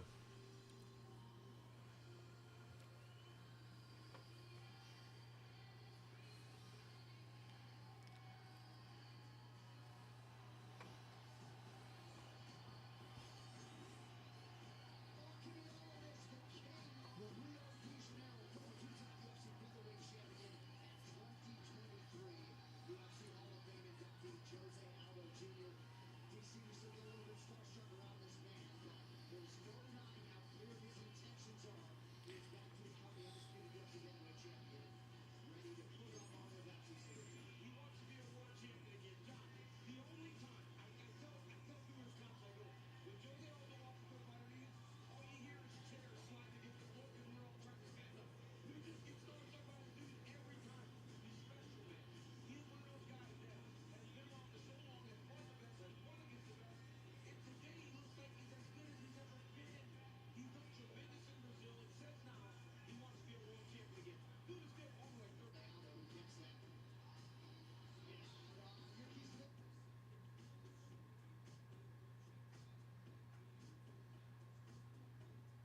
Joe for the former champion. Attack the legs. He's got some of the best leg kicks of all time. You go back to that fight with Uriah Faber, one of the most devastating attacks on legs we've ever seen inside the octagon. He kind of got away from that for a while because of his boxing skills, but I would like to see him go back to that and resurrect that championship form. The thing about Jose, he's been around so long, but we have not seen a slip in his skills. The intensity of this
switch weight classes he would get to 50. You know, he actually got into 135 and fought for the belt, and that's how well he's done down here. The one thing that you're hearing from him in these corners, head position, it's so important for him to keep his head under the chin of Aldo, or at least use it across the body to try and break the posture of Jose Aldo. That allows him to keep his grip against the side of the octagon. Nice job by Bautista to stay busy working out inside of the right leg of Aldo. One thing about Jose Aldo is his takedown defense, which is extraordinary. Yeah. And we really saw that when Durant lost the stuff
What's up, buddy? Bautista has taken off with 2 leg kicks. And there's already redness on that left leg. Although he said no more. Bautista's cut now, though. Don't know where the cut Yo, came yo. from. The bad What's news up, man? Chilling, man. How was your day? Busy as fuck. I believe you.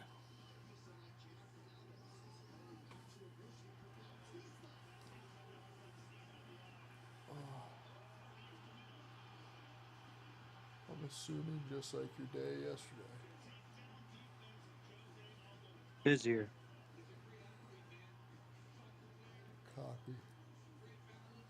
Busier, but not as long. I got you.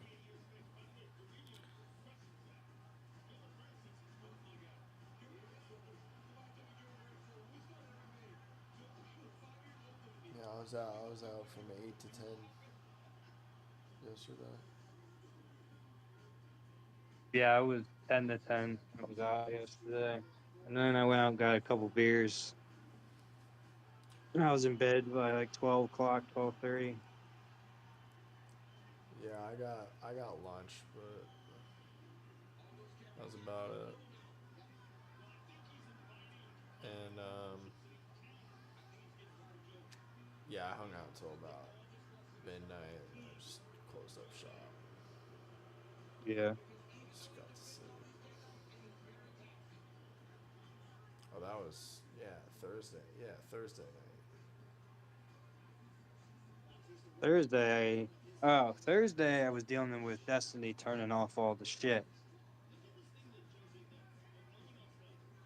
Oh, yeah, So yeah, she decided to turn all the internets off and all that stuff, so I was dealing with that. yeah. I understand. So that was fun.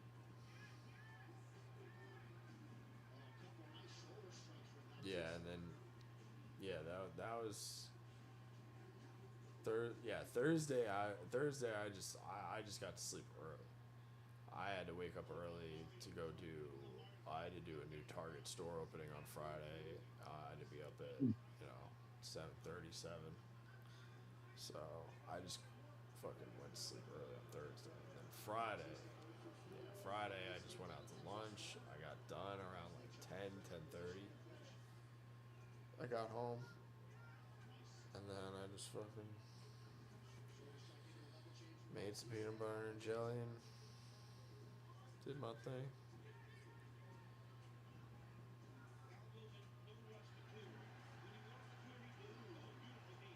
And then today I just, tried to get shit done.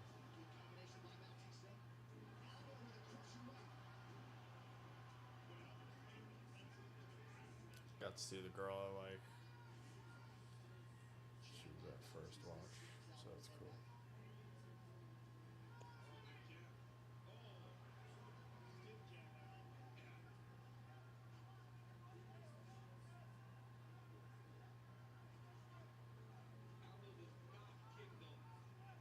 Now I'm watching UFC. Yeah.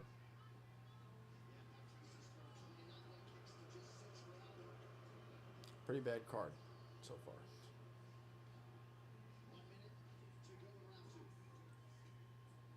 Yeah. Yep.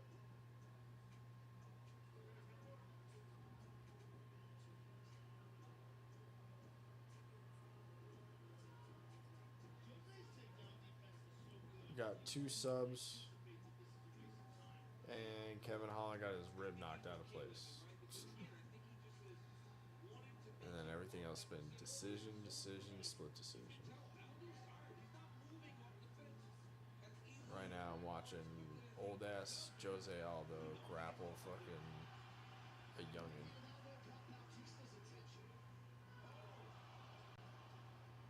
Yeah, how you watching it? Streaming ain't working for me. Crack.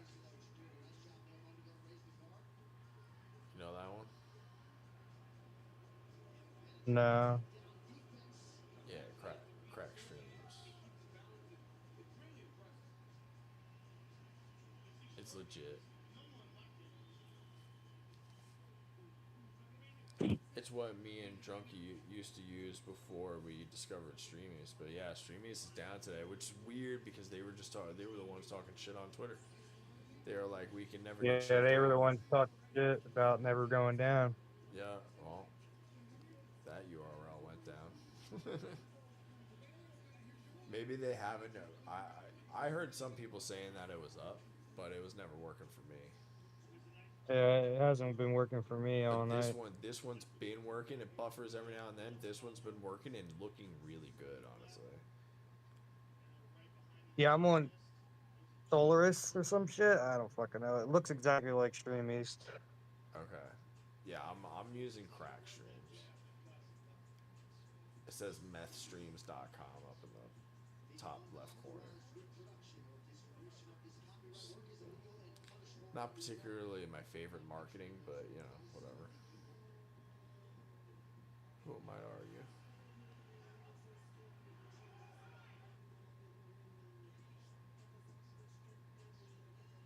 But I don't know. I feel I might be wrong, but for some reason I feel like this one looks better. This stream looks better than the Stream East.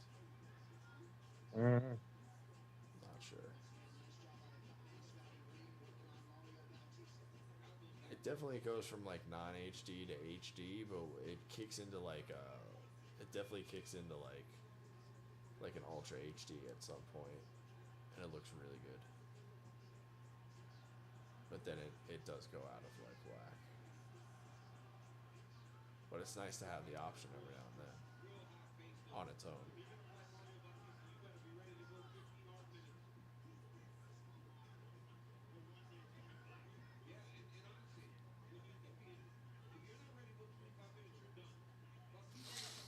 Yeah, I had people coming into the chat being like, yo, what's the stream? My thing ain't working. And I'm like, yo, that must be everybody on Streamies just not able to get in. Everybody's asking. It's crazy.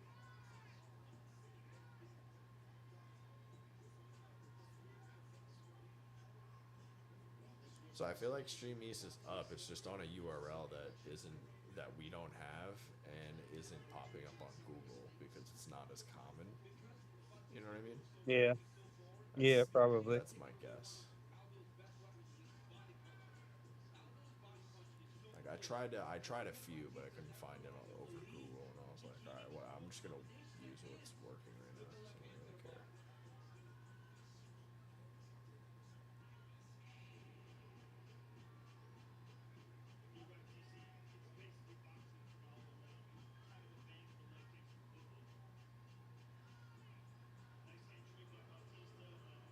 I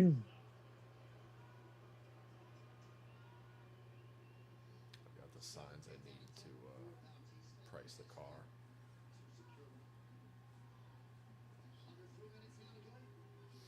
I'm gonna put those out tomorrow and then list the car online.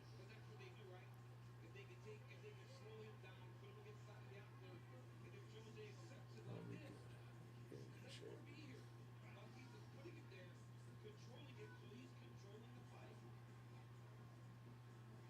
Figure out something to do with the shoes I need to get rid of.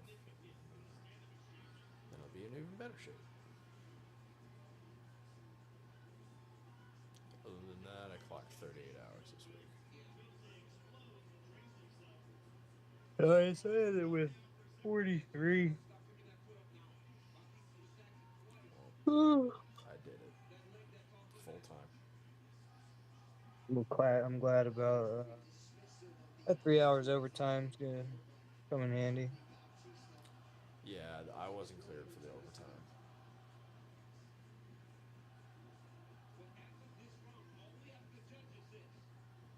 But I did like 38, arguably maybe 39, somewhere around there. But yeah. So I'm looking forward to that paycheck.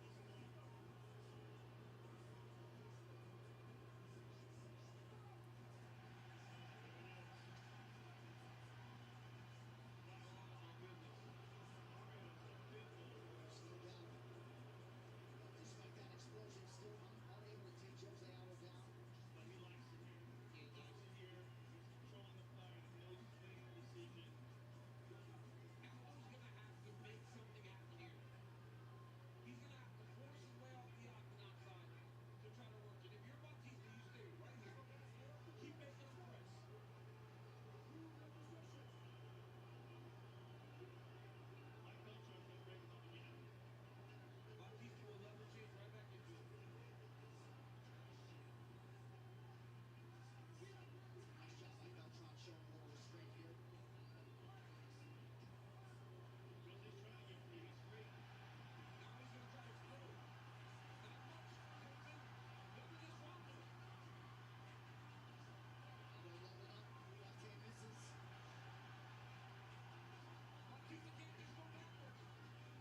30 seconds. Come on, Aljo. You don't have a lot of fights left. Aljo, Aldo.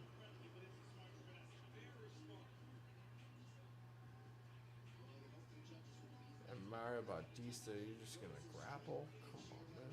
It's 10 seconds left in the last round. There we go. Split it up. Went for the flying knee again.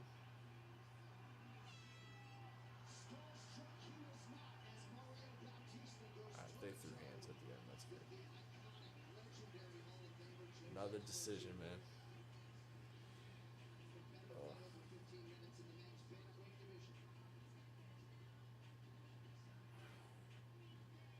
Right here, you see a nice elbow and tight by Mario Bautista. See, Aldo's smiling after the end of the fight, but he lost that fight. I mean, By Mario Bautista. can't be smiling. The elbow, as he always has done. Right Went there, to a losing decision. landing a couple good right hands. Third round. A lot of shoulder strikes. What do I know? I'm just an angry. Another right hand by I'm just a frustrated jab. hardcore. When he got back to space, another jab from Aldo. Aldo was pressing. Bautista did a really good job of controlling. Andre Federer has vaulted his longtime student Jose Aldo Jr. onto his shoulders. After Diaz. All right, so Mario Bautista trying to move to 9-2 in the UFC and to secure a 7th straight win. And that will be potentially a main event, or at least a high-profile fight for Bautista in this bantamweight division. He has talked potentially about a rematch with Corey Sandhagen, whom he fought on short notice in his UFC debut back in January of 2019.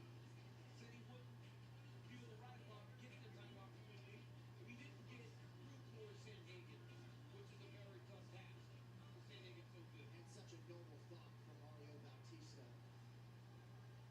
But intimating at the very least that he feels like he needs one more big win to move into certifiable title contention. Perhaps it would be a 5-round fight to prove his style's worth over 25 minutes.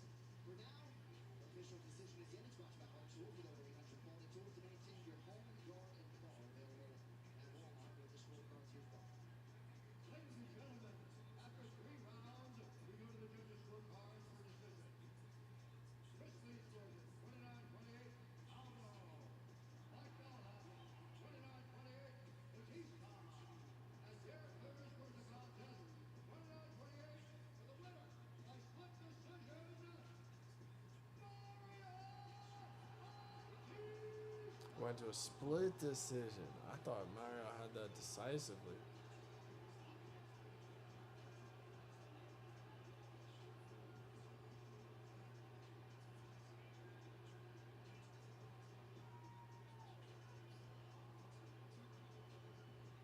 Mario with the winner, Mario Bautista. Congratulations, Mario. It's the biggest win of your career. Signing a real legend in Jose Aldo. I know the crowd is booing, but you fought a very strategic fight. What was the game plan coming into this fight? My game plan is to keep a lot of movement, stay active, wrestle when I can. He's very hard to take down, you know. So I wasn't gonna let those fatal takedown attempts stop me from getting in and wearing him out. He didn't get off the cage. That's not my problem. Constant pressure, constant switching stances. Were you surprised it was takedown defense? He didn't get off the cage. That's not my problem. The fans are booing. Get down on myself if I didn't get a takedown. I was just gonna keep on attempting, and I knew he wasn't gonna do anything. Fans are Did what you had to do to win this booing fight. because it was a boring fight. Sometimes fights like that are not fan friendly. Is that I don't know if I'd be in the ring. I wouldn't be boo. I'm not booing. I'm definitely disappointed it went to a decision, but I'm not booing the fight. That's a whole nother level. Those good shoulder strikes. Mario Bautista, ladies and gentlemen? And I'm not sure how the media and the fan base feels about those scorecards, but it seemed to me telling you that the rightful winner won that fight 7 in a row for Mario Bautista. It felt like it, right? Third round, Mario Bautista. Salt Lake City's a tough crowd tonight. They've been booing at everything. When Aldo got away from him, he was able to Maybe if I was drunk, I'd be fucking booing. Who knows? See if Mario Bautista is awarded now with for this first UFC main event. Well, we're in the home of the Utah Jazz. There's the legend Deron Williams. Raul Neto also in the building. Jordan Clarkson is here. He's been here from the early prelim action. Patty Mills and Laura Markkinen, of course. Utah Jazz. Okay. Misha Tate. Hello. Is in the building, as is the UFC Hall of Fame. Cowboy Cerrone. Chris Weidman next to him. Just 2 fights left to go. That means the co-main event's Billy Connors with more on the women's title fight. Here's next. Bloodshot with the wait is over with the ultimate prize on the line. So title holder Raquel Pennington has reached the top of the scoring heartland tonight. Chance to defend her belt for the very first time. Training out of Colorado Most Springs, significant strikes in UFC bantamweight history with 1,056. God damn. Pennington looks to extend her championship reign against her Ultimate Fighter Season 18 teammate Juliana Pena. The former champion has been gone from the game for a minute, but has never lost her passion for reclaiming her spot among the top women's bantamweights. Training with a stable of talented fighters and coaches in Chicago, she believes a more polished and patient version of herself will lead to the belts being wrapped around her waist once more. With everything on the line, Juliana Robbie Pena and Venezuelan Vixen versus are ready to battle for gold and glory in just moments, Sean. All right, Megan, thank you very much. what's Our next pay-per-view offering. I mean, how good is this UFC 308 Topuria versus Online? I actually thought that this main event would get Joe Rogan to watch that. Almost. I thought about it. Listen, I can't wait for the fight, though. It is a spectacular fight. When you look at what Max Holloway did to be on that fight, they're just not just rekindling the championship form, but reaching a new level. It excited people about this championship fight. Ilya Topuria is nothing short of sensational. He truly is the future, and I am very, very excited about the fight. As I am excited about Robert Whittaker versus Hamzat Chimaev. I think this is the most significant test of Hamzat's career, and Hamzat is an absolute demon inside that octagon. But Robert Whittaker, the former champion, is on a tear, and I cannot wait to see that. Those last 2 fights, Joe, are absolutely serious. 5 rounds for Whittaker and Chimaev, and all we get to Ilya Topuria making his first appearance against Max Holloway. As far as UFC main events go, I'm tired. Dude.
Oh, Steven Wonderboy Thompson.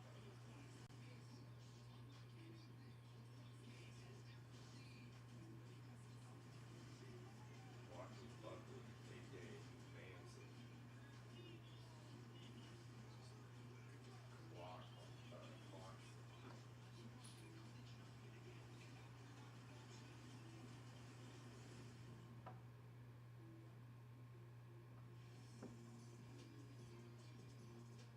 As a UFC announcer with a front row seat, I've been known to get pretty excited.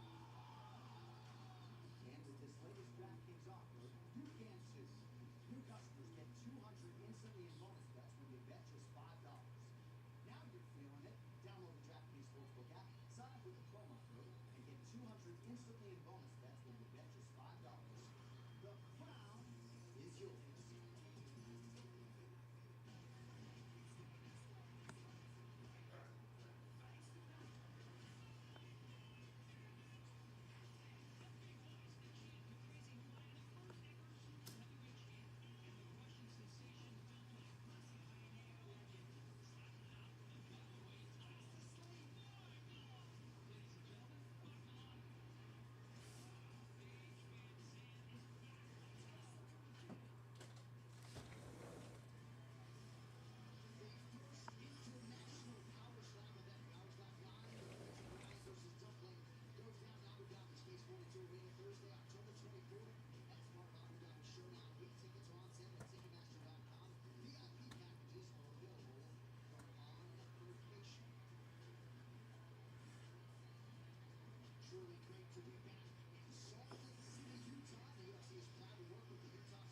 Another massive pay-per-view in this region.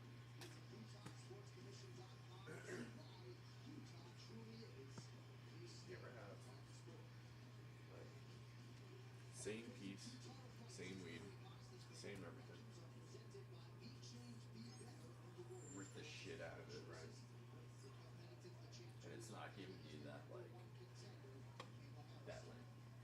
that crazy hit feel, you know what I mean? Like that little bit of throatiness Yeah. when you exhale, you know what I mean? That you want, you know what I mean? That slight little bit of constriction doesn't give you that, right? And then you're like, all right, I'm gonna up it my next hit, right?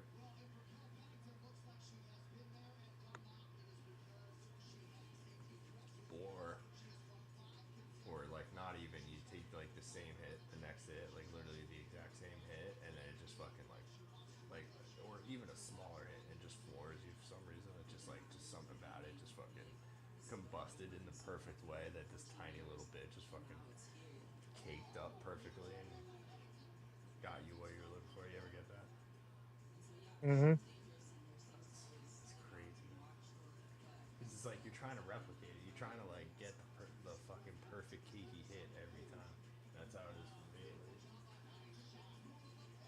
And it's hard to replicate, especially when you're doing it through the water and all that kind of nonsense.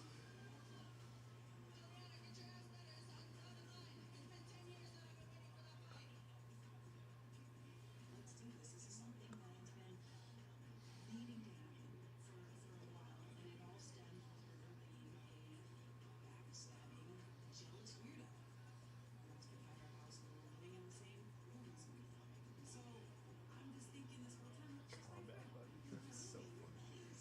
And then it quickly became, she hates your kind of food. She hates your guts. She has no loyalty to you whatsoever. She's in that case sometimes. Dumb broads in this house. No, I was like, I should have been doing it to her that she feels she should have been doing to her. This, the actual finale that she had dreamt about in her head. What it's really about is settling the score on who the true and real Ultimate Fighter winner is. And I'm willing to bet that that's me. And we're going to put it to bed. This is for the belt. Juliana Pena, Rocco Pennington, Rocky versus the Venezuelan vixen. And Rocco Pennington is now married to Tisha Torres, who took her name. So now Tisha Torres is now Tisha Pennington. And Tisha Pennington just won her fight earlier today as well. So it's a little fun fact. I'd watch that. Just throwing it out there, chat. I'd watch that. UFC 307, I Pies Dominate. I truly feel like something different has unlocked inside of me, and Name a baby girl. unleash that on me. I'll definitely be the panelist.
was definitely the coolest thing about, well, one of the cooler things about the Sphere show.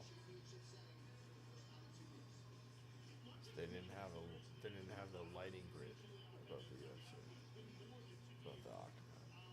It wasn't there. It was gone. That's pretty cool. I like that.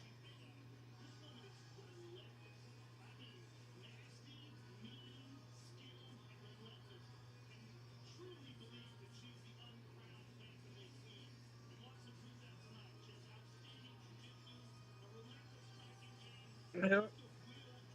Yeah. No, I'm here. I'm listening. Yeah, I figured. I got nothing to say. I know, man. You do you, brother. You ain't bit. You don't need my fucking approval. Do what you fucking want. I'm just talking nonsense. I'm fucking baked.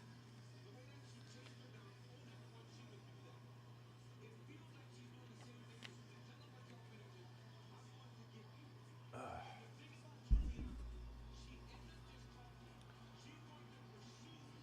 I'm glad you're here.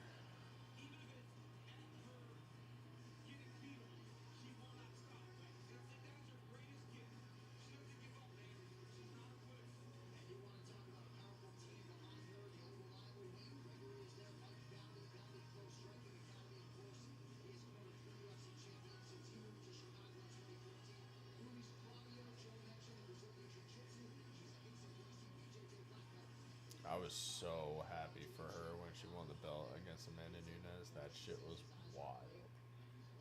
I mean, Amanda Nunes definitely looked flat that night, obviously, but other than that, I mean,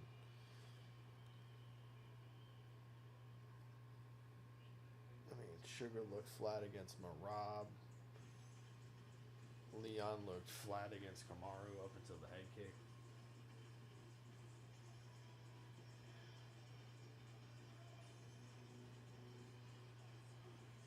Izzy looked flat against fucking Strickland.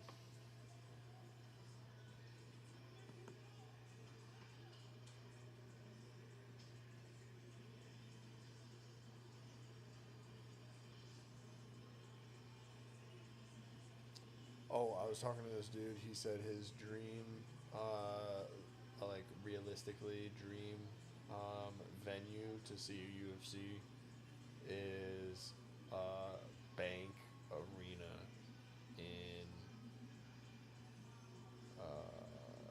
U.S. Bank Arena in Minnesota, somewhere.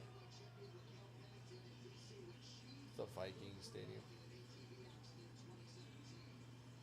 Mm. He said there, and I'm like, word.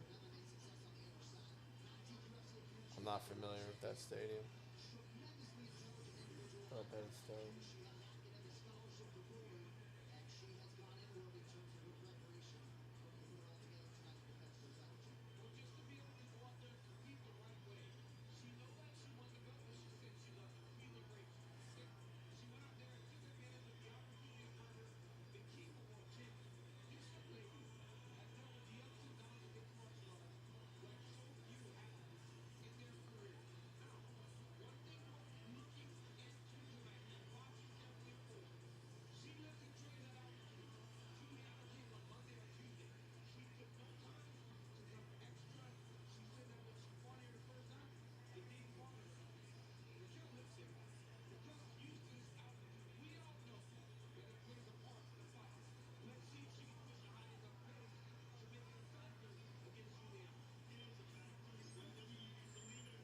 And I was really happy for Raquel Pennington winning the belt too. That's crazy. Pioneer of women's MMA, winning a belt that late at that level. Same thing for, I mean, basically the same thing for Juliana. Not too long, before that.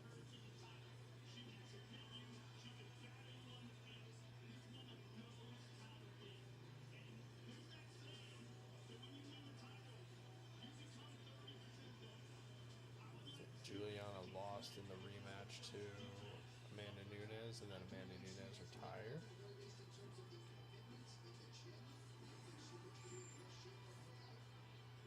And then Juliana was supposed to fight and was injured.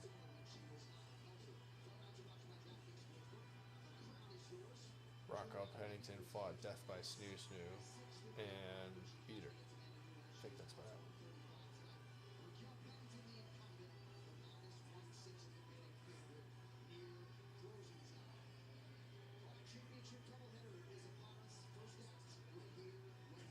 Which is, can't remember her name. Not Amanda Nunes. Who's also death by Snoo Snoo. Forget her name. Super good.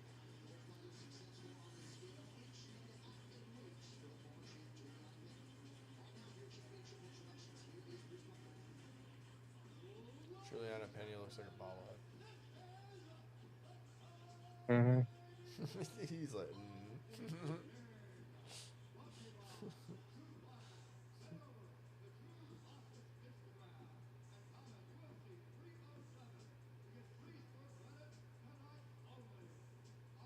I don't know how lined up you and me are, but I'm gonna take that as lined up enough.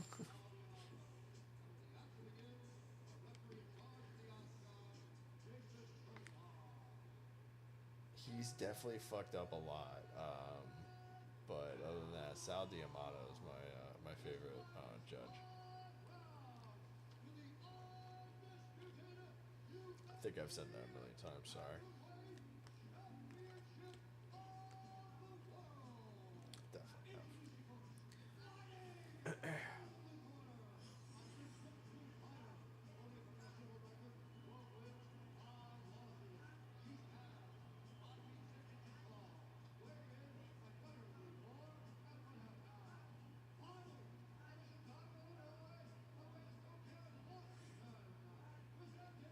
Plus 135 underdog.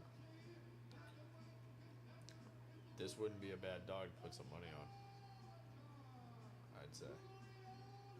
She beat Amanda Nunes. Raquel Pennington did not.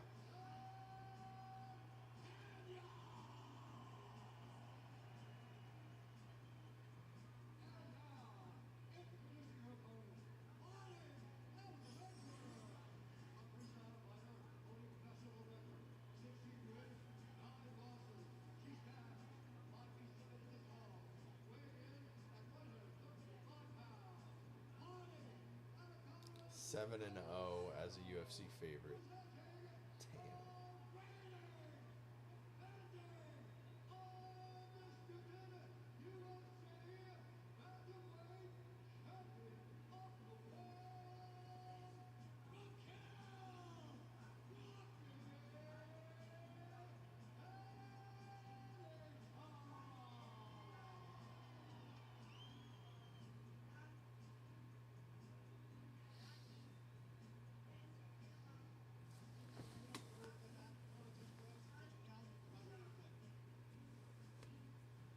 Tisha Pennington, who modified earlier tonight, has taken her place on the outside to our immediate left. Now she'll see if her wife can make good on this first title defense against that woman, the former champ Juliana Pennington.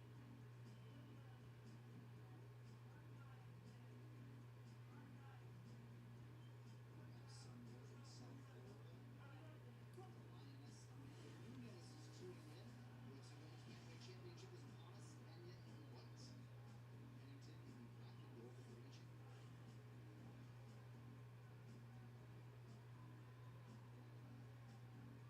Pennington expects Pena to pursue the clinch and ground game tonight.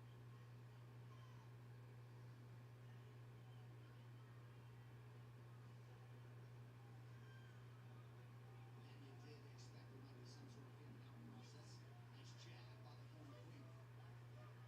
Nice jab twice by Juliana Pena. Much more patient start to the fight than I thought Juliana Pena would have. Nice left hook there by Pena.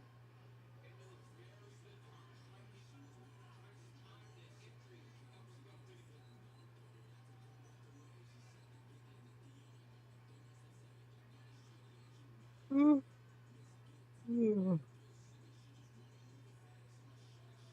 feeling each other out for a bit.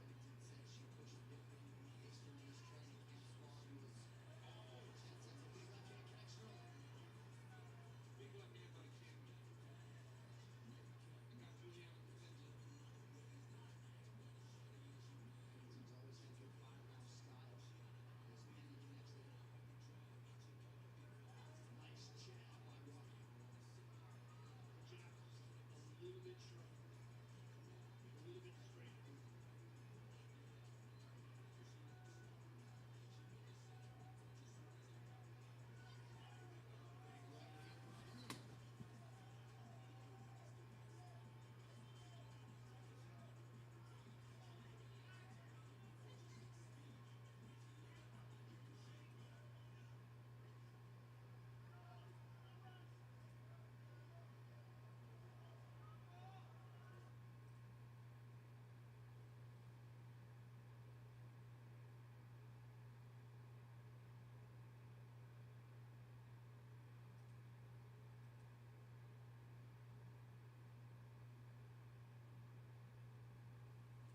Oh, I actually almost prefer this streaming site.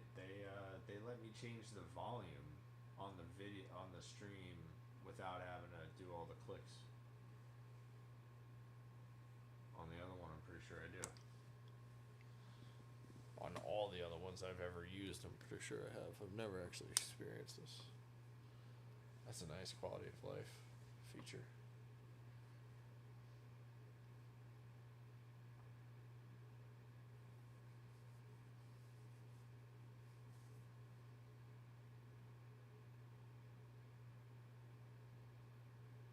They're very hesitant for 3 minutes.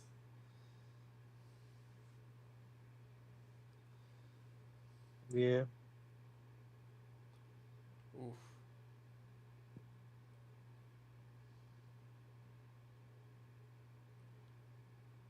Yeah, no leg kicks. Yeah, I was gonna say, did she forget she can kick? Like, what are you doing?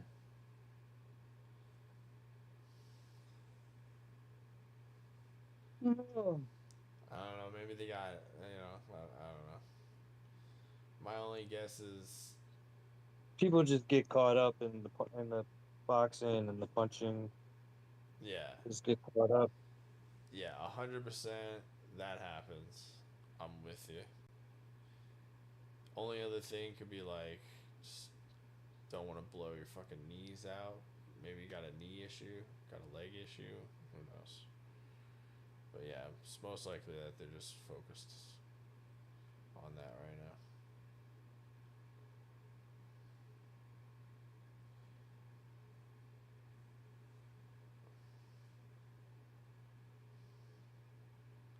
And I'm cool with it.